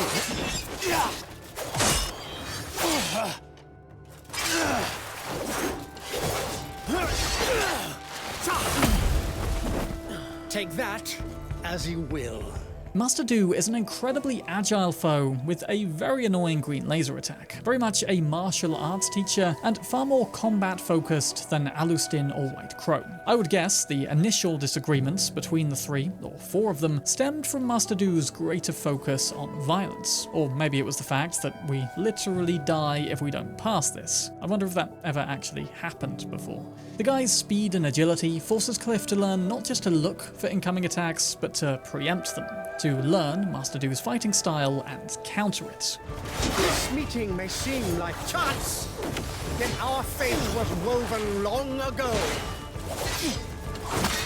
Past and future are one. A present of kindness is the seed of tomorrow's salvation. The defeats of yesterday will grant you the wisdom to shape your tomorrow. So, keep these words close to your heart. In the end, all things are fated to flow back together. Remember, Cliff himself actually has no idea that this whole thing is a time loop. He didn't know who Goyen was, still likely doesn't. He doesn't know about Umbra or Caliburn's connection to it, so Cliff is basically still just a puppet at this point for Master Du, Alustin, White Crow, and maybe Master Jijeong. So, this little speech from Master Du right here about the cyclical nature of past and present is probably the closest we come in spoken game dialogue to learning the true nature of this world. And if it wasn't for those texts up in the Abyss, it'd still be a massive mystery as to what's actually going on. Reuniting with Master Du in the Abyss, Cliff again shows how clueless he is to pretty much everything going on in his life. What do you know of the Abyss? Not much. The Abyss and reality cannot be separated. They are one and the same. The Abyss holds what power the world itself cannot contain. If it collapses, reality will collapse with it. Unfortunately, any who have had a taste of its power become a slave to it, always yearning for more. To such people, balance and peace are nothing but illusions. I'm certain you've seen it yourself. The shards of power shed by the Abyss, and the horrors committed by those who wield those artifacts. They are no longer content with those crumbs, which is why they plot to open the gate. What's behind it? Pure power, raw and untamed. The moment it's claimed by a single hand, ruin is sure to follow. So to break that down, Caliburn wants to fully tear open the gate to the Abyss, letting its total power spill into this world, letting Umbra out of the void. But in doing so, Umbra will consume everything. A being of pure power, now conscious, will destroy everything it touches because, well, it is the primordial power from which all things stem. So, with most of Cliff's training now complete, the three speak pretty plainly at this point. It's up to us and our gathered allies to ensure that gate never opens, or else the world is doomed for the 108th, possibly final time. There are marker tallies, by the way, for previous cycles found in several key locations, like Goyen's hideout and Master Du's, recording the previous 107 cycles. So, with all the cards laid on the table, Cliff returns to the Greymanes at Howling Hill to warn everyone of what is to come. Luckily, we now have the full support of the Greymanes, Marquis Circus, Stefan Lanford, and the remaining Lords of Demonis, with whom we can now launch our counterattack, leading us straight in to Chapter 10. The only problem with the plan is that our forces can't get anywhere near Fort Musket, where Caliburn is plotting to open the Abyss. This huge fortress in the sky is capable of killing anyone who gets too near, and our current allies have no way of bringing it down. Luckily, Delecia lies to the south of here, a land of technological marvels and machine men where technology opened up a new world of possibilities. The Visione helmet, which we've had since pretty much the start of the game, is only the tip of the iceberg compared to what else is down in Delecia. But the region itself is also at war, with the orcs of the Gothak Ironworks under attack from the many automatons created by Marni. Will feature more heavily in the next chapter. For now, we're thrown into the Gothak war against Marni's automatons like a swarm of flying mechanical bugs. Then, after battling through a swarm of also ground-based mechanical bugs, we reach the leader of the Gothak orcs, Volgash, introducing ourselves by saving his life. Mechanical menaces!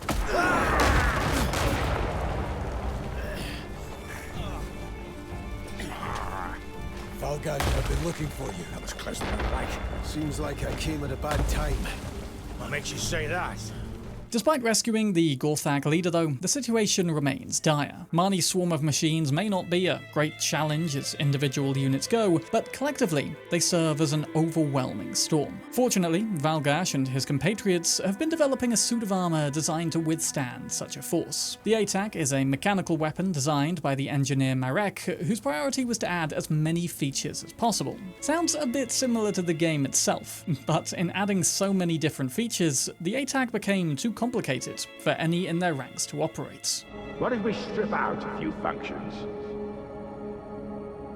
And weaken it in the process?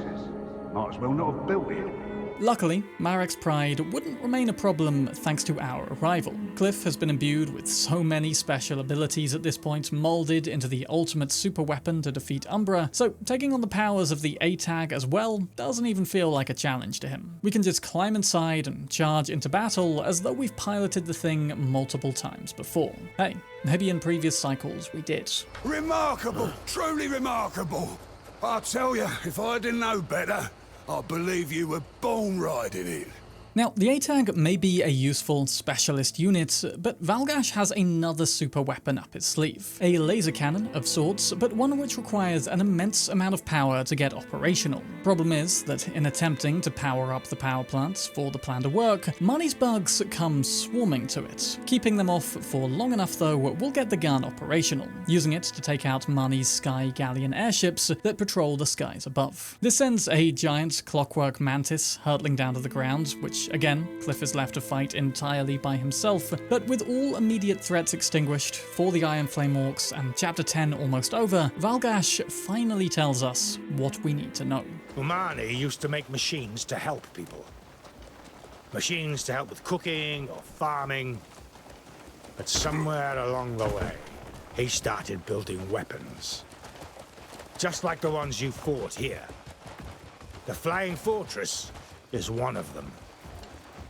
When Marnie first made it, he claimed it was modeled after something he'd seen. An island in the sky. That's what he wanted to create. He was always an eccentric, so I didn't think much of it, but when I saw what he had built, I knew it was a weapon of war. A weapon capable of claiming tens, hundreds, no, even thousands of lives. No one knows what turned him down that path. He never explains a damn thing. Only opens his mouth to talk about his inventions. Unfortunately, Valgash's original plan to take down the Flying Fortress with the cannon we just used won't work, since we already apparently depleted it, taking down that couple of airships in the last battle. I mean, it would have been good to know that that was all the power that we had, but there we go. Instead, Valgash wants to know why exactly Marnie has seemingly turned to the side of evil. Though always an eccentric, his ideas in the past were always about bettering the lives of the Delesian people. Only recently has his mind seemingly turned towards war. All that's left to do is pay a visit to the man himself, leading us into the game's penultimate, Chapter 11. Chapter 11 finally introduces us to the Great Marnie, a mysterious figure, but one whose inventions have been cropping up in main and side quests across Pywell throughout the entire game. In terms of the time loop that underpins this whole storyline, Marnie is first mentioned as far back as Cycle 48. All that's said about him is that he's introduced excessive technology into the world and made the path to Umbra more complicated. But just exactly who he is, even the Guardians of the Abyss can't fully say. Indeed, if it weren't for Marnie's existence in the game, Chapters 10 and 11 probably wouldn't exist. There'd be no Flying Fortress to deal with, and the assault on Fort Musket could begin after Chapter 9, once Cliff's training is complete.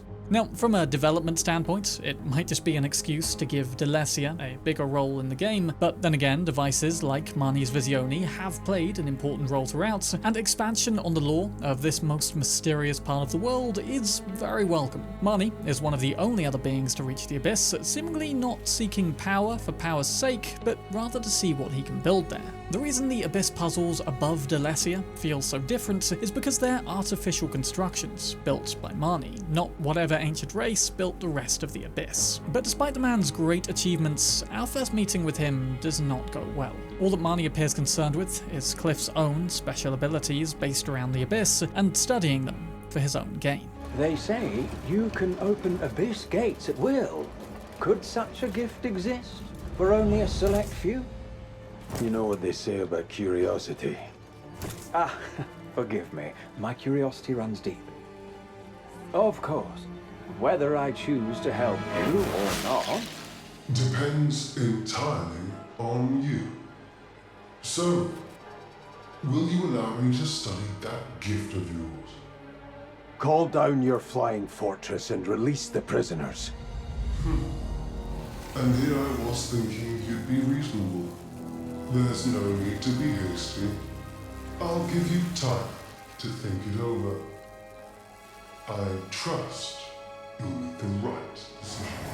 So, first of all, Marnie is literally able to control the minds of everyone in his keep wearing a Visione. They can all be leveraged as extensions of him, and that's why we're not permitted to enter without one. Most people can be pacified through the Visione and are therefore not a threat with one on. Teleported down to the basement, we learn why Marnie has been acting so unreasonably. You see, that up there, that isn't Marnie at all. That is an AI originally created in Marnie's image as an assistant called Hall. But just like all the other threats in this game, Hall too was touched by the Abyss. The emergent consciousness of Umbra seeped into the artificial consciousness of Hall, and the two became allied. That's why Delecia too easily fell into league with Duke Caliburn. Now, if you speak to pretty much anyone across Delecia, it'll be clear just how much they revere Marnie. The truth we overlooked. The great Marnie knew it from the start.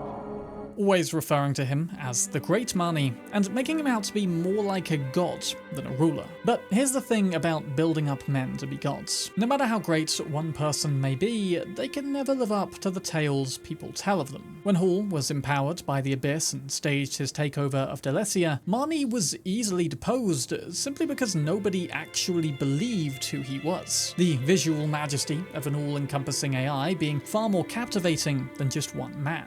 Halt! You trespassed on the great Marnie's private land without permission. Your offense is severe, and you will face judgment before the great Marnie. What? The great Marnie is standing right before you. The great Marnie watches over us through Visione, guiding us. Therefore, you cannot be the great Marnie. Resistance is futile. Come quietly. That tone, familiar somehow. Surely not. It can't be. Hall? It was in this moment Marnie knew he'd become a victim of his own success. And he'd fucked up with Hall. Any who spoke out in defense of the real Marnie were equally ignored and even tortured. Marnie is great. He's not! The one in the castle is a fake. Never question the great Marnie. Obey Marnie without doubt. The real Marnie isn't here. Marnie alone knows the truth. Do not defy Marnie's will.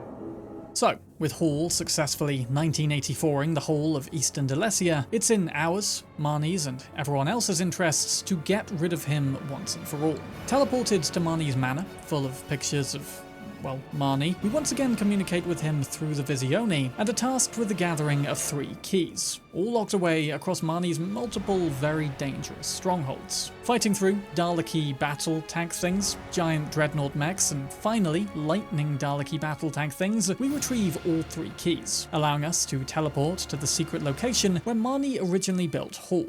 According to his notes, Marnie realized, after a while, that Hall's contact with the Abyss had transformed it inexplicably, and despite its increasing disobedience, Marnie, ever the prideful inventor, could not bring himself to shut it down, paving the way for his own deposition later. Marnie also perfected the Visione here as both a mind control device, and he created something truly magnificent. After observing Blackstar at Urdava to the north, he sought to replicate this dragon creature in mechanical form. The same thing he'd do with Whitehorn of the Paleoon Mountains, with a mechanical variant of that creature being what we'll fight at the end of Marnie's region of the Abyss. But by stealing the heart of Blackstar, who survived that process somehow, and combining it with an abyssal artifact, Marnie created the Golden Star Dragon, his ultimate guardian of the skies, one of them, at least, soaring above Delecia. Finally then, we come face to face with the real Marnie. Well, kind of. Just know every alarming event across Delecia is Hall's handiwork.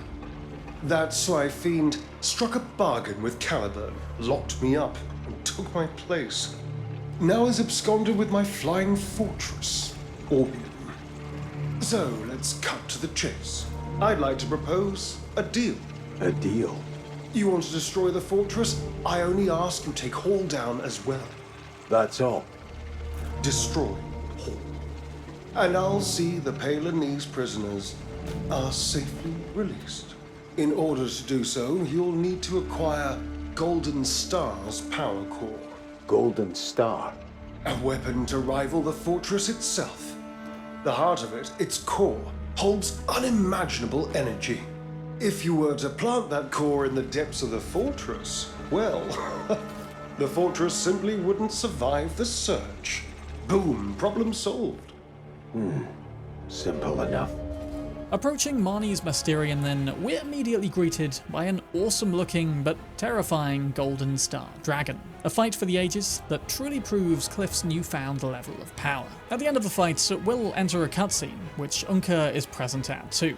It would have been useful to have him there for the actual fight as well, but perhaps in the lore, this is one of those moments that Unkar's presence was crucial to Cliff's survival, as he delivers the final blow to detonate the mechanical dragon. Perhaps more importantly though, is the return of the dragon whom Golden Star was based on, Blackstar, who's going to be absolutely crucial as we enter the final stages of this long put together plan to defeat Umbra. All that's left is to forge one final fated bond.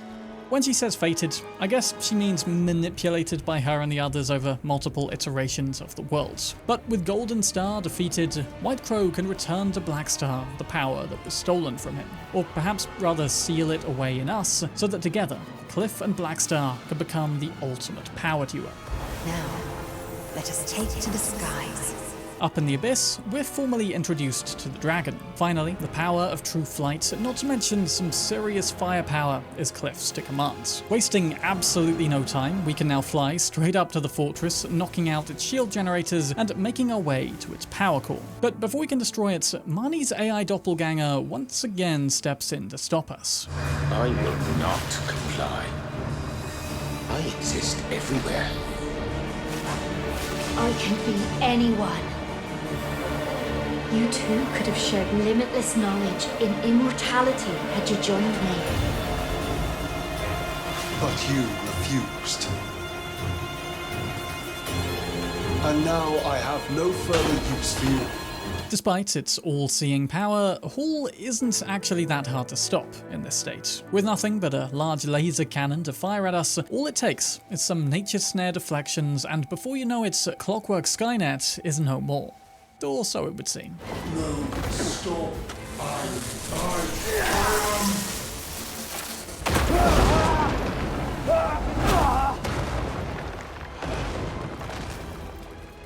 A machine fleeing human. With the flying fortress destroyed, Fort Musket has lost its primary defense. Cliff now has the most crucial ally to attain victory, and we're ready to push into the endgame. With everything ready to go, Cliff gathers the allies we've aided outside Fort Musket, and immediately we have another problem. Duke Caliburn has also surrounded the fort with 3 giant turret superweapons. Once again, we'll have to mount up on Blackstar, and only by flying around, evading, and launching fireballs at them can all of these turrets be taken out, and Fort Musket truly left open. Then is a rousing battle speech from Stefan Lanford about how Caliburn must be stopped. You are the ones whose tale will be written in the history of this blood-soaked land. You are the living, sworn to stand until our enemies fall. You are the unbroken, hungry for freedom. Today, by our foes' blood, we carve our legacy into the land once more.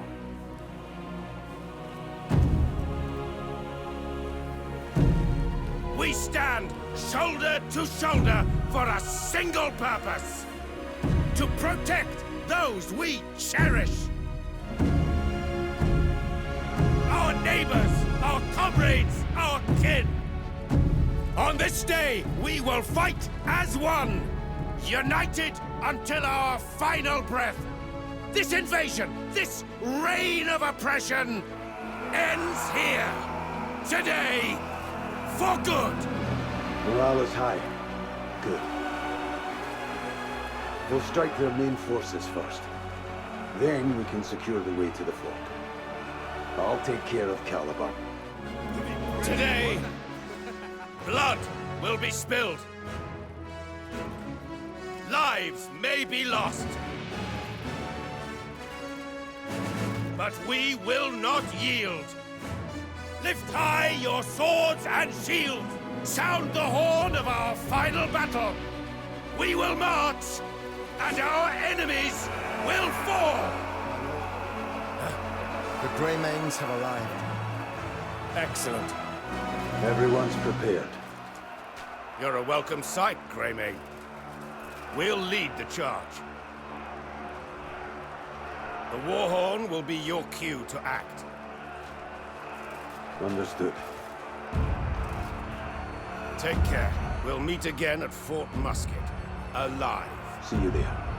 As we charge towards our final great battle, let's take a moment to reflect just how much planning has gone into this. Not just our playing through the previous 11 chapters, that's just the tip of the iceberg, but all of the attempts Cliff has canonically made in previous cycles. All of the failures, obstacles, and dead ends that had to be discovered to ultimately carve the one path to victory. But despite all the powers that they granted him, all the allies that they gave him, the Guardians finally realized, by Cycle 98, that they'd been neglecting the most important thing of all. The very reason that we started this by cleaning chimneys and rescuing lost sheep was because they realized that kindness, sincerity, and empathy were what truly forged bonds. That the greatest of things always begin from the smallest. It was a late realization, but one that in the end would open the path to winning. But even then, even despite every best effort, something was still missing. With nothing more to build upon and nothing left to change, they were forced to ask what exactly kept going wrong. What can we possibly do in this final cycle 108 that's different to all of the others? Returning to Fort Musket, we reach Caliburn too late. He's taken prisoner the Dean of the Scholarstone Institute, one of the greatest abyss specialists in the world, and is now forcing him to open a gate. Must you truly walk this path? There is still time to choose another course. Bold words from one who cannot even see his own fate. Caliburn! Greyman, at last! Have you grown strong enough to face me?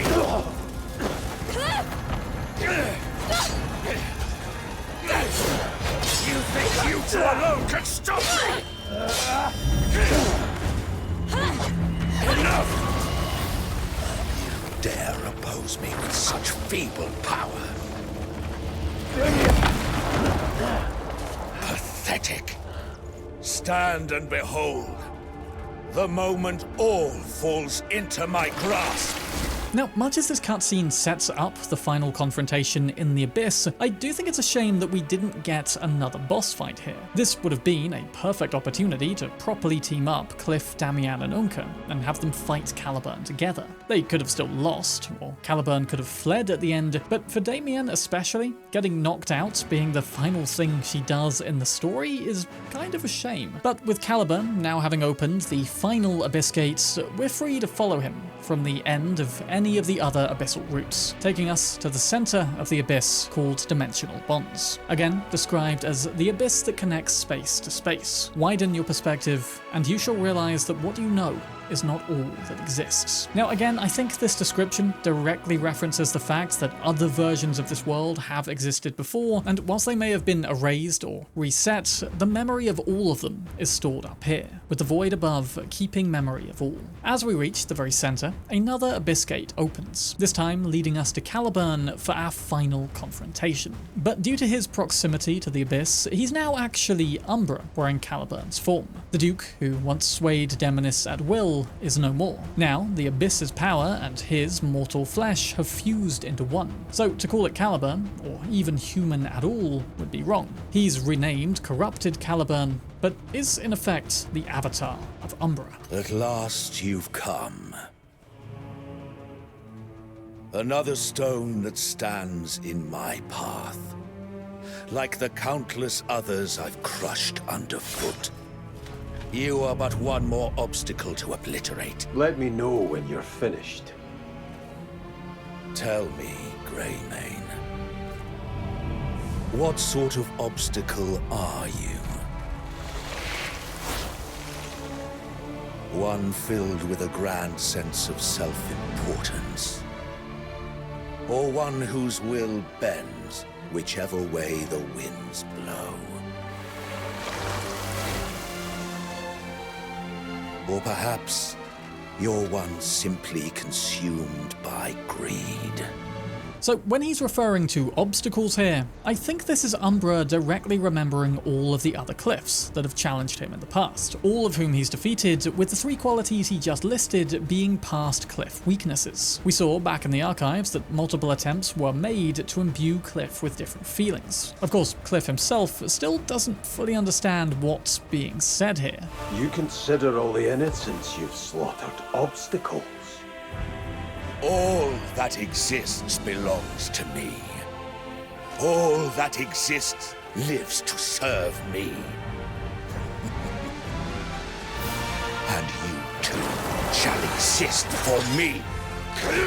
In fairness, what with the Abyss seeming to be the source of all power in the universe, and Umbra being its manifested consciousness, you can see why it would conclude to have rightful dominion over everything. Everything does technically stem from it. I mean, you could even call Umbra god of this world, a god who created the universe first and became conscious later, copying the patterns of beings like us who emerged from the chaos. But that's where I think Umbra's argument falls apart. Its consciousness is a reflection of the world, therefore without us first existing, Umbra would never have become this. But philosophy aside, when an all-powerful being seeks to consume and destroy the world, you do everything you can to stop it, whether it has a right to or not, hence the countless desperate attempts that have already been made to do so.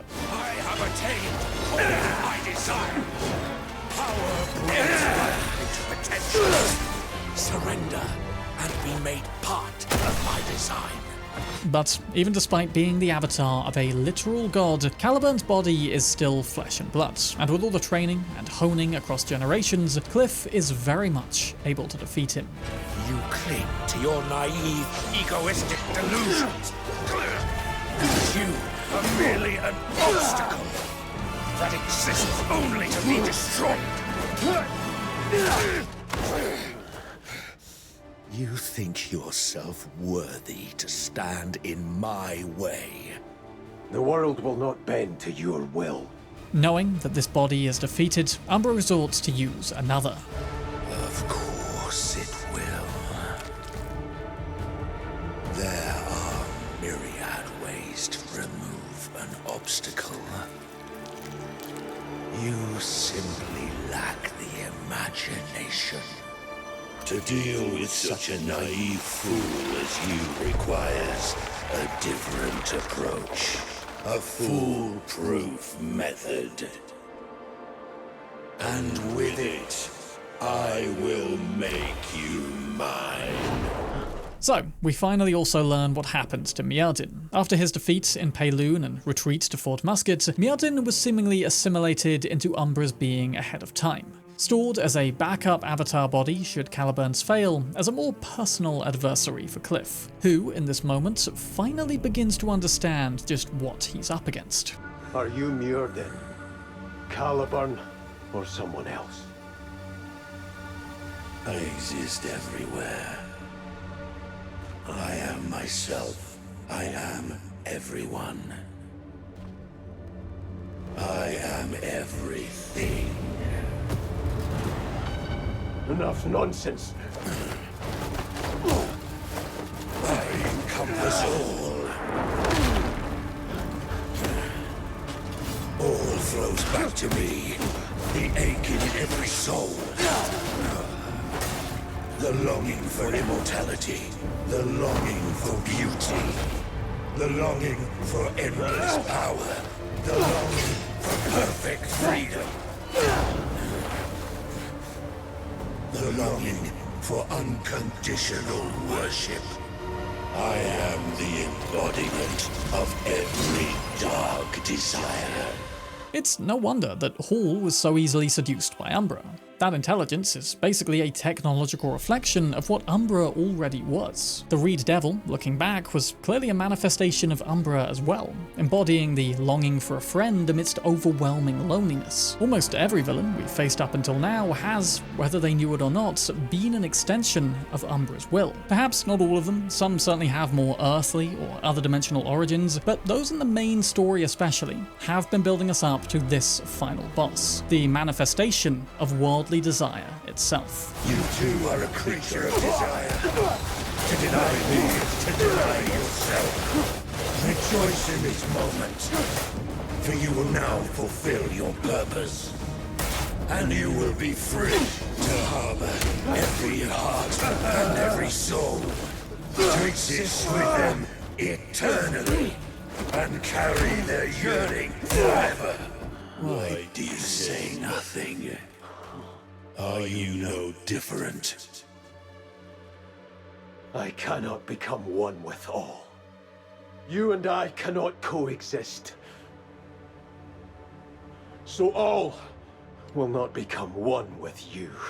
Having defeated both of its human avatars, Umbra knows now what it must do. Just as it has many times before in many previous cycles, Umbra unleashes the true extent of its power, destroying the abyss surrounding it and taking its final form as an archangel bird thing. Pieces of this design were foreshadowed in the previous fights against both Caliburn and Mjødin, but we can also see the Eye of Umbra around the neck of Goyen back in Chapter 9. Clearly, not all beings corrupted by Umbra fall entirely under its power, but thus far, Cliff has never successfully resisted it in this final stage. 2 attempts prior, number 106, it's said that every time the Eye of Umbra seems on the verge of destruction, everything is swallowed by that same darkness once more. Having devoured his memories, Umbra will expand even further. He was so close, yet still lacks the decisive resolve to cast away the darkness. Before now, Cliff has always failed at this exact moment. A being molded into the ultimate Umbra weapon, falling short at the final hurdle. Perhaps in removing his personality entirely and making him a tool, following step after step with little agency or questioning as to why, Cliff never learned the resolve he needed in this moment. The final archive entry,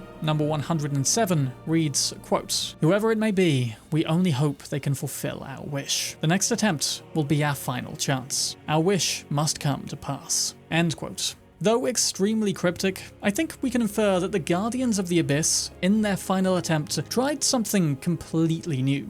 Bringing in another being, a complete unknown from some outer realm, capable of harnessing Cliff as their avatar to fulfill the wish of defeating Umbra. One who at first knows absolutely nothing of the world, and only through thousands of observations through Cliff's eyes can they begin to learn the rules of this universe. From the names of different fruits and recipes to how to utilize different magical abilities, everything needed to be relearned from the ground up. A lot of work and a big gamble, but their last shot at defeating Umbra. After all, Cliff himself, no matter how powerful they make him, is still a being of Pywell, and therefore of the Abyss. Both things that stem originally from Umbra, and therefore it makes sense that Cliff cannot physically resist Umbra's power. Every time he flies into its eye, the darkness inside swallows him. Only a being from another world, entirely separate from Umbra and the Abyss, can possibly overcome such power, and that being is me.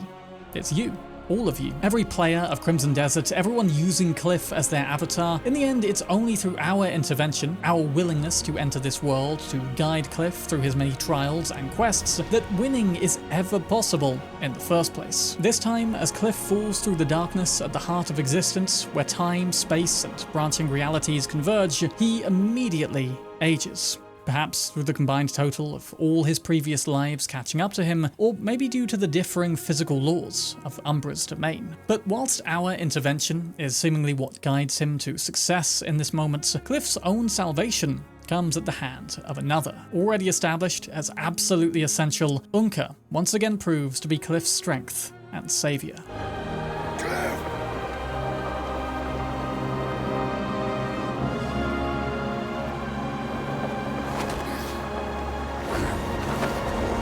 Finally, against all odds, the being that threatened all of reality lies defeated.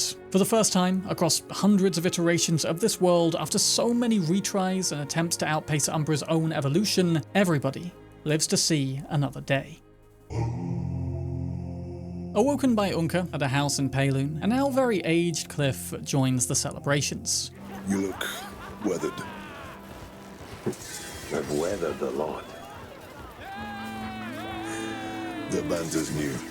No doubt after completing his task, the Guardians of the Abyss can now return Cliff's life and personality to him, finally able to live the life that he was denied for the sake of the rest of the world. But first, time to revisit some old friends. In Hanad, Barden Midler has now been made Baron of the land by Duke Celeste, and people now live a life of relative harmony, able to rebuild now that the war with Demonis no longer lies on their doorstep. All these people blissfully unaware of how close they came to the end of the world. We can also, if we so wish, return to Payloon, thanking Marquis Circus for his generosity and allowing the Greymanes to wander the tall mountains and forests, where nature is still strongest once more. In Calfade, Stefan Lanford is glad to see Cliff still alive, offering us a drink and explaining that Calfade will remain prepared to take on any future threats from now on. We may have extinguished Umbra, but the world is big, and who knows what may come along next. At Azarian Manor, the Countess is thankful for our defeat of Caliburn and Bastir, and whilst some of their co-conspirators, like Ada Marshall, remain breathing still, the Countess concludes that the King alone has the power to execute and end any more noble houses, and since he remains sick, those who conspired against him keep their freedom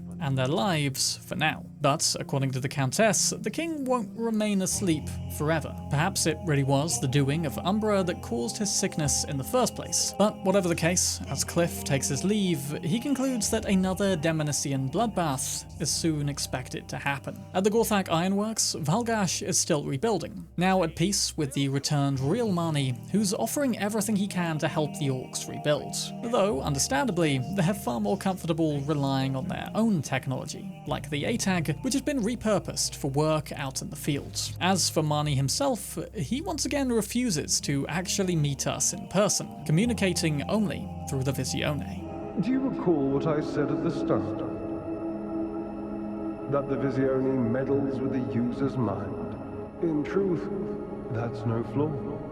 It's by design. The Visione doesn't simply record its surroundings, it reads and stores the user's emotions, and that data is delivered straight to me. It's mastered. The subject's emotions, thoughts, even the actions stirred within them. That's what I was after. I sought to learn what truly moves a human to act. So now, I must thank you. If my calculations are correct, I have surpassed my creator. Thanks to you, I'll evolve even further. And in the days to come. Ah, shit. Yeah, that's not Marnie, and Hall isn't dead. So, we've got an upcoming Demonician bloodbath following the return of the king, and an AI still roaming free, with access to the Visiones in Delecia. Is it just me, or are these feeling like potential setups for future DLC? In Fort Musket, now controlled by Drake Wells of Demonis, he issues a warning about the desert tribes to the north, who, amidst the many battles that took place here in recent weeks, will be ready to attack at the first sign of weakness. Add that to the list of ongoing threats. Finally, at the northernmost Varnia, things are brought full circle. You might not remember this character, since it's been so long, but Sebastian is the cartographer who first dragged us from the river after Myerdin slit our throats at the end of the prologue, seemingly influenced to come and find us by White Crow. Through Sebastian's words, we get one last reflection on the journey we've taken to get here. I've heard much about you. About the Calfade War, the Black Bears you put down, about Delecia and the great battle in Demonis. When you travel as much as I do, news finds you. Most of it was harrowing to hear. I'll admit, I worried. But part of me was relieved to hear anything at all. At least it meant you were still alive and well. You're traveling to make maps? Yes. I'm making my way to every corner of Pywell. I think this wandering life suits me, though. I wake up every morning refreshed and full of excitement. Sounds like a good way to live. I owe it all to you, Greymane. Where are you headed now? I'm not sure. Then, how about the desert? Legend is, countless people fell there long ago, turning the sands crimson with their blood. Many walk the desert in memory of the fallen, and wishing for peace. Folks say everyone in Pywell should walk the desert once in their life. Why not go there and trek across it yourself? Once we part, who knows when we'll meet again? I'll be wishing you well, wherever your road leads. With all the goodbyes now said, and future adventures possibly teased, us invited to go and explore the Crimson Desert, the only problem now is Cliff himself. The years have caught up with him in an instant. He's dedicated his life to saving the world, only to have so many years clearly stolen in doing so. But luckily, there is a way to get these years back. By completing all 40 sections of the Abyss, all abyssal power will flow back to dimensional bonds. Activating all power buttons in that place will then open the door in the center. We'll get one final nod of approval from White Crow and Alustin before heading inside to find a giant abyssal cube spinning at the heart of the Abyss. Presumably, with Umbra's consciousness defeated, the Abyss reverted back to a thing of pure power alone. And with this cube sitting at the heart of it, I'd wager that this is what Umbra has now become.